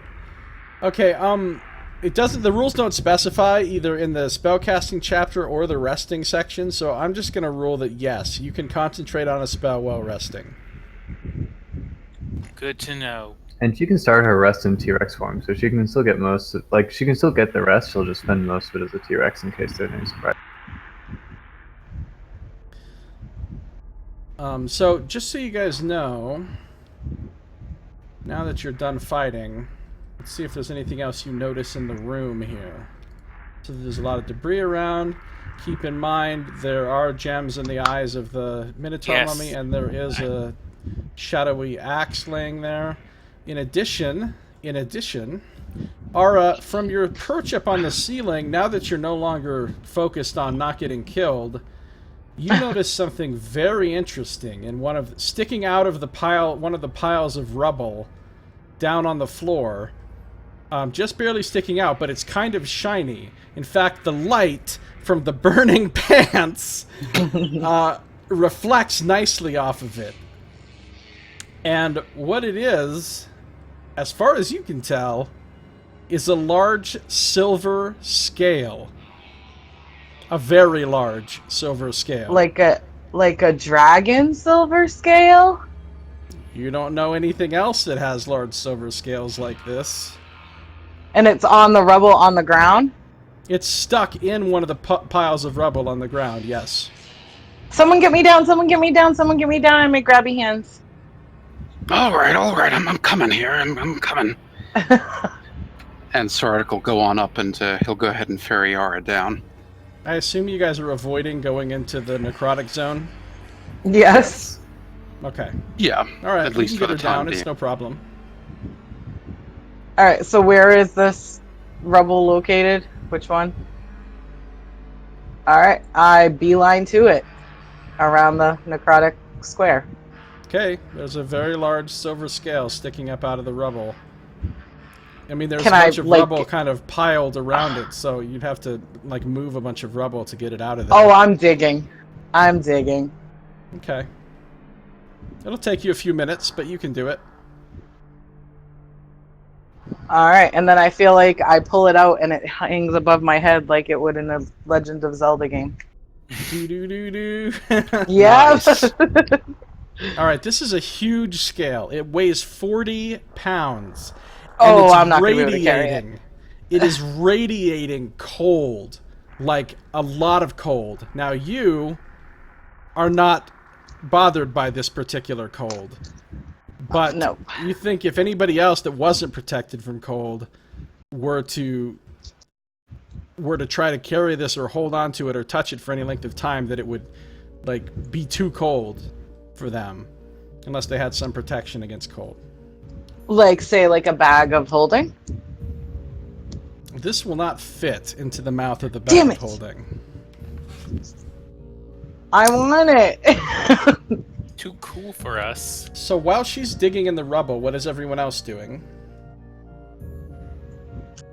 Azar is going to be guiding the Tyrannosaurus Katrin over to the rest of the party. Alright, so basically, after her rage wears off, she'll stop trying to frenzy out at the tunnel. And she'll become quite placid. She even leans her big T-Rex head down and just, like, licks Azar's face with her big T-Rex tongue. Oh, good. Thank you. I was in need of a bath. Oh, yay. Alright, this way, Katrin. I'm just gonna go over here. Actually, I'm probably gonna be more interested in checking out what this whole thing is with this silver scale and all that. Okay, what's everybody else doing? I'm actually going to have Nevermore sort of quietly move up to this intersection up here just to keep watch in case anything's moving up in there. But if he sees any Gricks on the way, he wouldn't try and pass them. But just to keep an eye at that intersection. Alright, you don't see any Gricks. I would like to rest before we do anything too crazy. Is everyone okay with Sure. Very well. Sardick has actually returned to the ceiling, and he's sitting upon the ceiling as he sort of considers the Minotaur and the strange objects thereupon. Grab them, Sardick. Sardick's rolling some dice in his hand, and he'll just sort of verify that they fall to the ceiling.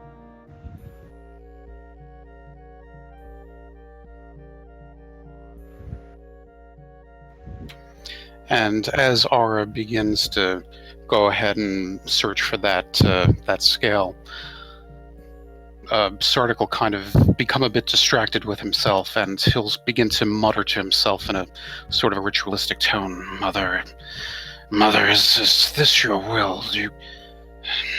My power is limited now with fighting that, but is it your will that I gently repose this Minotaur and take these items therefrom? Is that why you've brought me here?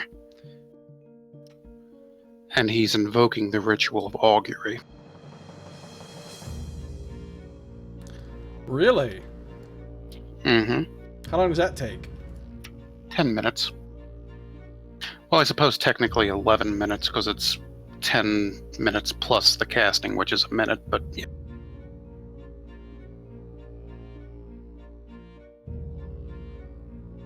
Alright.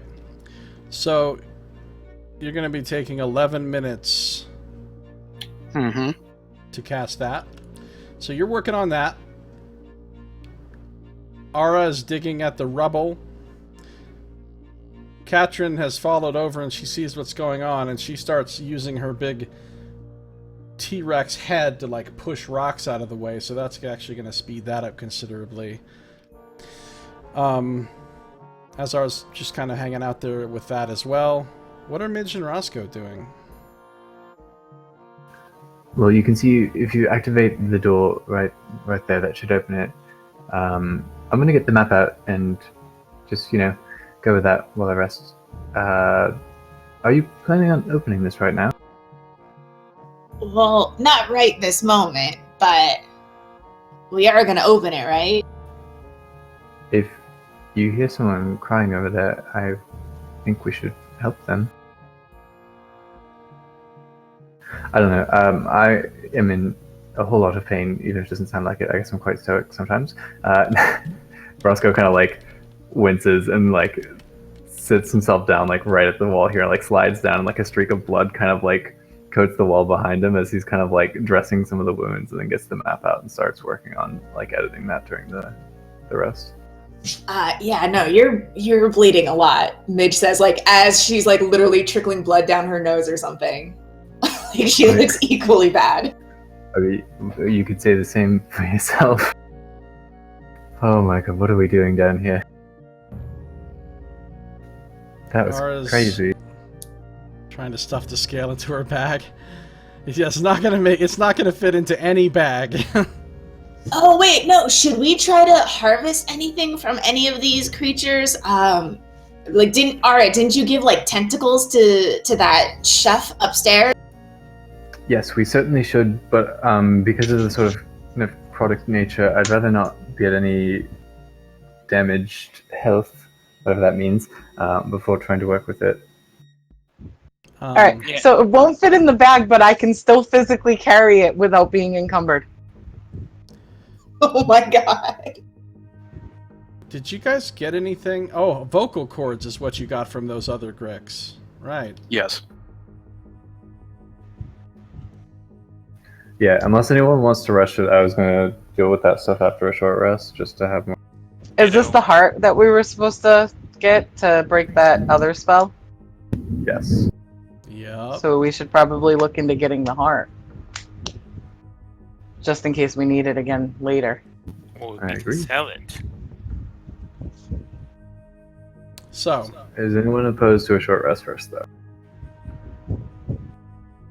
No, I assumed that's what we were doing. I think we're just Yep. talking.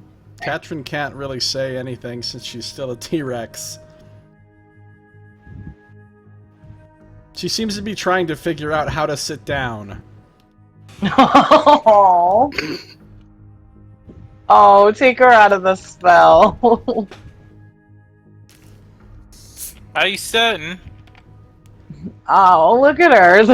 I can just She's imagine like she's going like and circling herself with her short Yeah. little arms, like leaning over. She's just resting her head up against the wall. She has a scratch on her nose and she can't reach it. All right. That's my big mother's tail life. and she doesn't know what to do with it. All right. Her tail is that- like flopping around, almost hitting you guys and stuff. She's so awkward now. In that case, Azar raises his hands. There's a flash of flame blue flame that shoots up from it. Blue flame, and Katrin resumes her original form.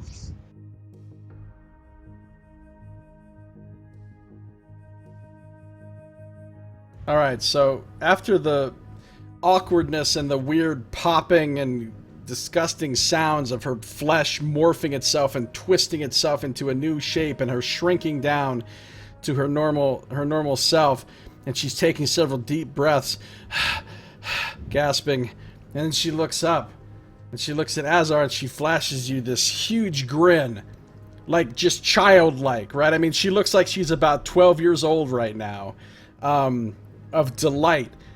That was amazing! That was awesome! Yes, you were awesome. That was quite the show you put on for us. You literally saved us. Thank you! She runs over and hugs Azar. I can't Oh. wait to do it again! Yes, indeed. I thought dragons could fly, though. I didn't seem to be able to fly. Yeah, I think I may have been a bit unclear as to the restrictions of the spell. Well, whatever, it was great.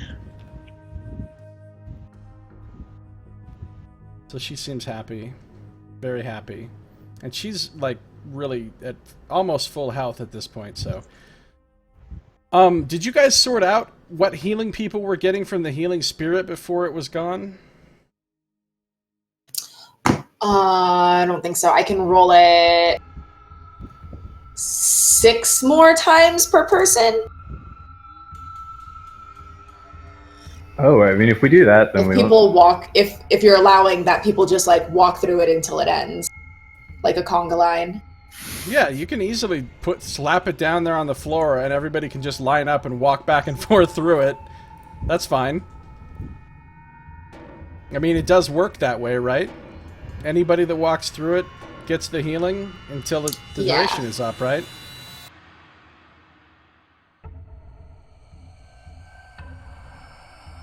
That's a great spell. Because that's a shitload of extra healing from one spell. That actually Is it- gives me back everything. Is there any limit to the Except number for of 1 people point. or anything? There's no limit to the number of people, but it just sucks because, well, it doesn't suck, but it's a concentration spell. So like using it in combat is always But you could like troop a whole wounded army through that thing. Yeah. And it's cool because it's a bonus action. Like, that's legit. Yeah, bonus actions are great. So at that point, you guys are going to be pretty healthy. I know, Yeah. no need for an actual rest. Roscoe would like his spell slots back, but we can I start would get doing some other stuff first. I would get my wild shapes back if we took a long rest or a short rest. Wait, do warlocks get any spell slots back? They get From a all short spell rest? slots back on a short rest. That is why you play. All 2 of them. We don't tell them that. We don't say that. Oh. She Hence doesn't get why the wages Shadow back. Blades stopped after a certain point in that fight. That was, yeah, I know. As soon as you lost that second Shadow Blade, I was like, oh, what's he going to do now? And the thing is, I have the edge Throw of the Mage daggers. Slayer, but without that, it's like, because I couldn't even get in melee. Right. Uh. I thought that reverse gravity on the ceiling would lead to some interesting things. So, wow, look at all that healing off of 1 second level spell. It was 3rd level. Nevermore. I had to upcast. Oh, right, right. Nevermore is going to get a lot too, huh? Does he need it? He does. He took some damage. Katrin's only down 5 hit points, so she'll only walk through You know, it once. He can have 11. That's walking through it once, and then catch That's fine. That's all he needs. gets 4. Alright, she's good. She's got 108 out of 109. So you realize with those... How much did the T-Rex have? Like 136. So with the T-Rex hit points and her own hit points, she had like 245 hit points. Which is essentially doubled if you're raging and taking non-magical damage. Yeah. Are we good with short resting here still then, or do we want to loot the room, do what we do, and then... It's up to you. So you've got this this scale now, Ara, and you feel a sense of attunement to it. Like it feels familiar to you. It just feels right as you're touching it. Like even this harsh cold that it's radiating feels really good to you and comforting. And it even has a good smell that you find comforting. And your little Question. your little dragon wand thing kind of comes to life and starts flying around it excitedly as well. That was going to be my question, because he is a very jealous magical item and normally does not allow me to attune to anything magical. He actually seems to really like this scale. All right, so that was my question. So I'm happy about that. Oh god, you went with a sentient magical item. Make a Arcana check with advantage, Ara. Okay. Just you though. With advantage, you said? With advantage. All right. You don't get any specific insights at this time, but I'll spend time with it. yeah. do you want me to put those in the bag of holding? I literally am not paying any mind to that stuff. I was literally just taking stuff that was making my items heavy so that I could carry this thing in my bedroll. And I am going to put on women's clothing again, because that just seems to be how I roll. Excellent. It is. So I'm actually taking my rapier out of my inventory. Okay. Not that I've ever used any of my weapons. You sure use it a lot. I know. So, I mean, Katrin can use it, can't she? Roscoe actually already gave her a silver rapier. I know. That's kind of why I was like, hee. Hey, can Azar use it? Yeah, are you proficient with rapiers? I don't think so, but let me check. No, probably not. You're just a Yeah. wizard, and you're not like an elf or anything. Yeah, I'm So- not. If you're proficient with a short sword, I'll trade you the short sword and I'll take back the rapier. He's probably not proficient with that either as a No, wizard. I've got daggers, darts, quarterstaff, and a light crossbow. That's what I'm proficient in. Oh, I was like, then why am I proficient? Elven proficiency. I put them in the bag. If you want me to take any of them out, just let me know. Just so Okay. we don't I probably lose will them. never remember them. That is fine. So my But we still have questions them. for you are: is anybody looking in the Codex Monstrum about this creature? And is anybody exploring the situation on the ceiling any further? I would be looking into the Codex Monstrum, definitely. But don't think I've forgotten about those gem eyes. It's just that I think maybe given my past experience with gem eyes, I should let others take a look first before I get involved. Why Things don't you go sometimes. into the necrotic zone? This is a thought that Azar actually has, based on being a wizard. I'm just giving this one to you. You saw that people going into the necrotic zone healed the creature. The thought occurs to you that it is possible that if somebody goes into the necrotic zone, it might revive the creature. Right. This is a word of warning. Perhaps we should remain away from the necrotic zone. It did seem to heal. Ara kind of mentioned that, by the way. Oh. Oh, did you? When was that? Yeah. I said, well, I don't want to go in there because if I go into that zone, I might heal her. Oh, right. Yeah. I'm already consulting a higher authority upon this matter. Nice. Oh yeah, your thing is going to take a while still. Actually, everybody's been fucking around for a while, so I would say your augury is done. So tell me exactly what you are... Tell me exactly Sardick's what you're wording. asking in your augury. Sardick's wording is, Mother, is it your will that I gently repose this Minotaur on high? And have you brought me here to take the items therefrom? Is that what you want of me?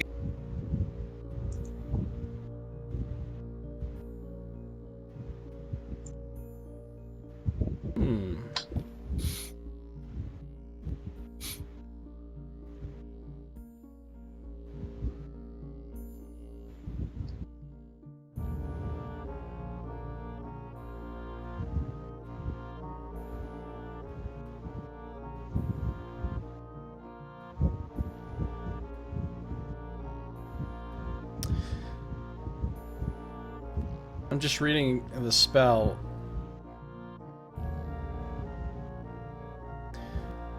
You get...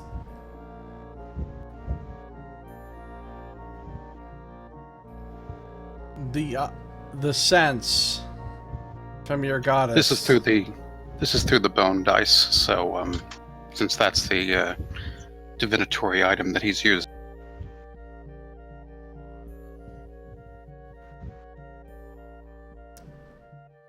You roll the dice, and from your understanding of how these are used in divination, if they come up as a 1, it means woe, and if they come up as a 6, it means weal.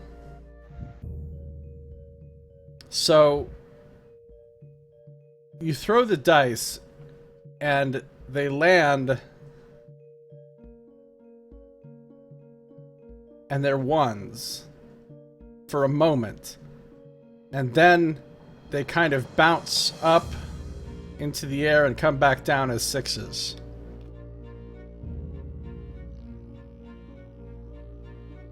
Well, thanks, augury.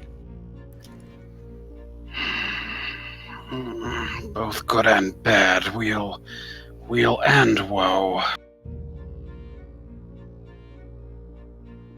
Now, question. This isn't how it would normally be, though. Ordinarily, if it was just a straightforward weal and woe, it would just be a 1 and a 6. So this was a little bit odd. Okay.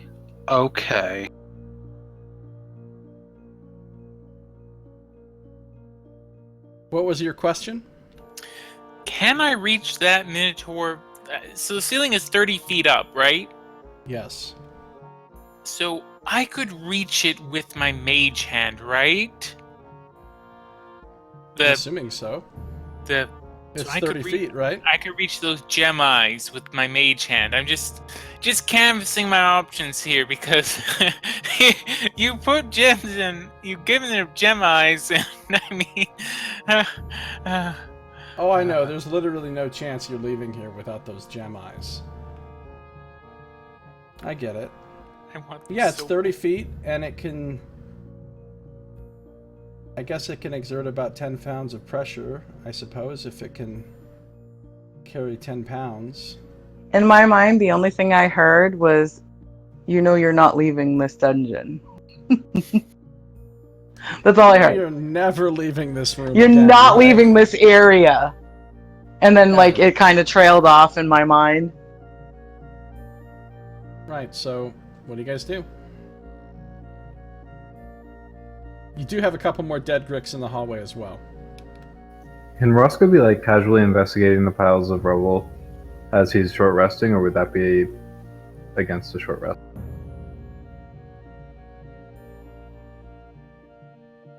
I mean, you can casually investigate, as in just look at the piles. But if you're trying to, like, move rubble around, then that wouldn't be restful. I guess I'm asking whether an investigate check would interrupt a short rest.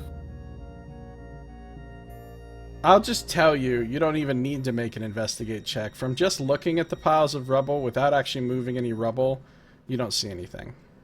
Okay, so the scale was like an outlier from everything. Yeah, it was actually sticking up out of the pile. Okay, and Roscoe's just going to keep resting. Okay. Midge resting? Yep. Katrin, I guess, is resting. Does anybody need me to do anything? I don't really need to rest. I'm feeling great. Ara, Maybe like, I'll- literally doesn't notice anything else going on around her. She's talking to her little dragon, and she's going, yes, yes, yes, I know what this might be. I get it, but I don't know what it really is. But I know what it is, and I know where it might have came from. And so she's just having, like, this, like, hugely animated, one-sided conversation. The dragon just keeps wanting to sit on the scale. And Katrin says, I'll just guard the entrance. So she goes over there and tries to make sure nothing comes up on you guys. Sardick is, of course, augurizing, and his augury is now complete. And Azar, we don't know what you're doing. There's just so many interesting things here. I mean, we got the Gricks, but I suppose I'll wait until Roscoe and everyone is ready for those to begin dissection there. I've got the scale now that, well, Ara's got the scale now that looks incredibly interesting. And then there's those eyes, those tempting eyes, laughing at me. There's also what is very clearly a magical axe up there, laying at the feet of the Minotaur.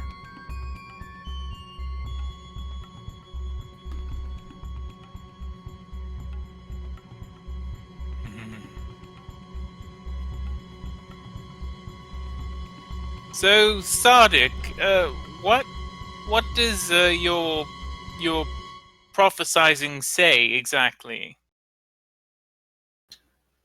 I'm a bit surprised by it, but I believe I'm not supposed to repose this creature.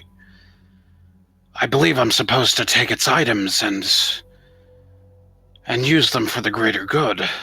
They're level 8, boss. Right. But they have enough XP to level but up to 9. It's going to be somewhat difficult to do that whilst it's in the zone of necrotic energy, which again I do recommend we not enter. So I can probably obtain those eyes with a bit of mage handery, but I'm not certain I can take the axe. It may be too heavy. If we combine mage hands, 20 pounds? perhaps. I literally was thinking that. I'll allow it. Well, what do you fellows think? Well, perhaps we should rest first, but yes, otherwise, if you weren't going to go ahead and try that, I would just simply enter the room myself when you're gone and go ahead and take those items as I believe I've been told to do. Alright. In that case, I suppose we can first have a bit of a rest and then deal with these items and the Grick corpses.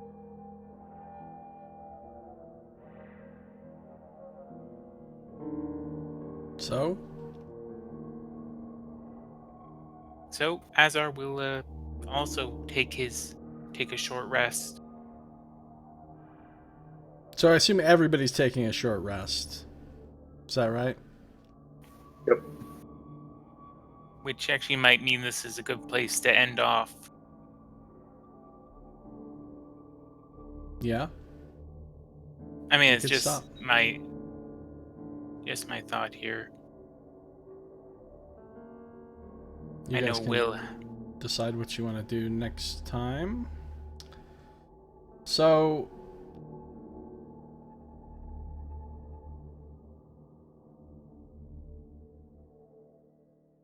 Yeah, if we're gonna end here, then I might step out before feedback. That's fine. Just go sleep. Yeah, of course, that's fine. Yeah. Alrighty. You're exhausted. I'll see y'all. Alright, see you later.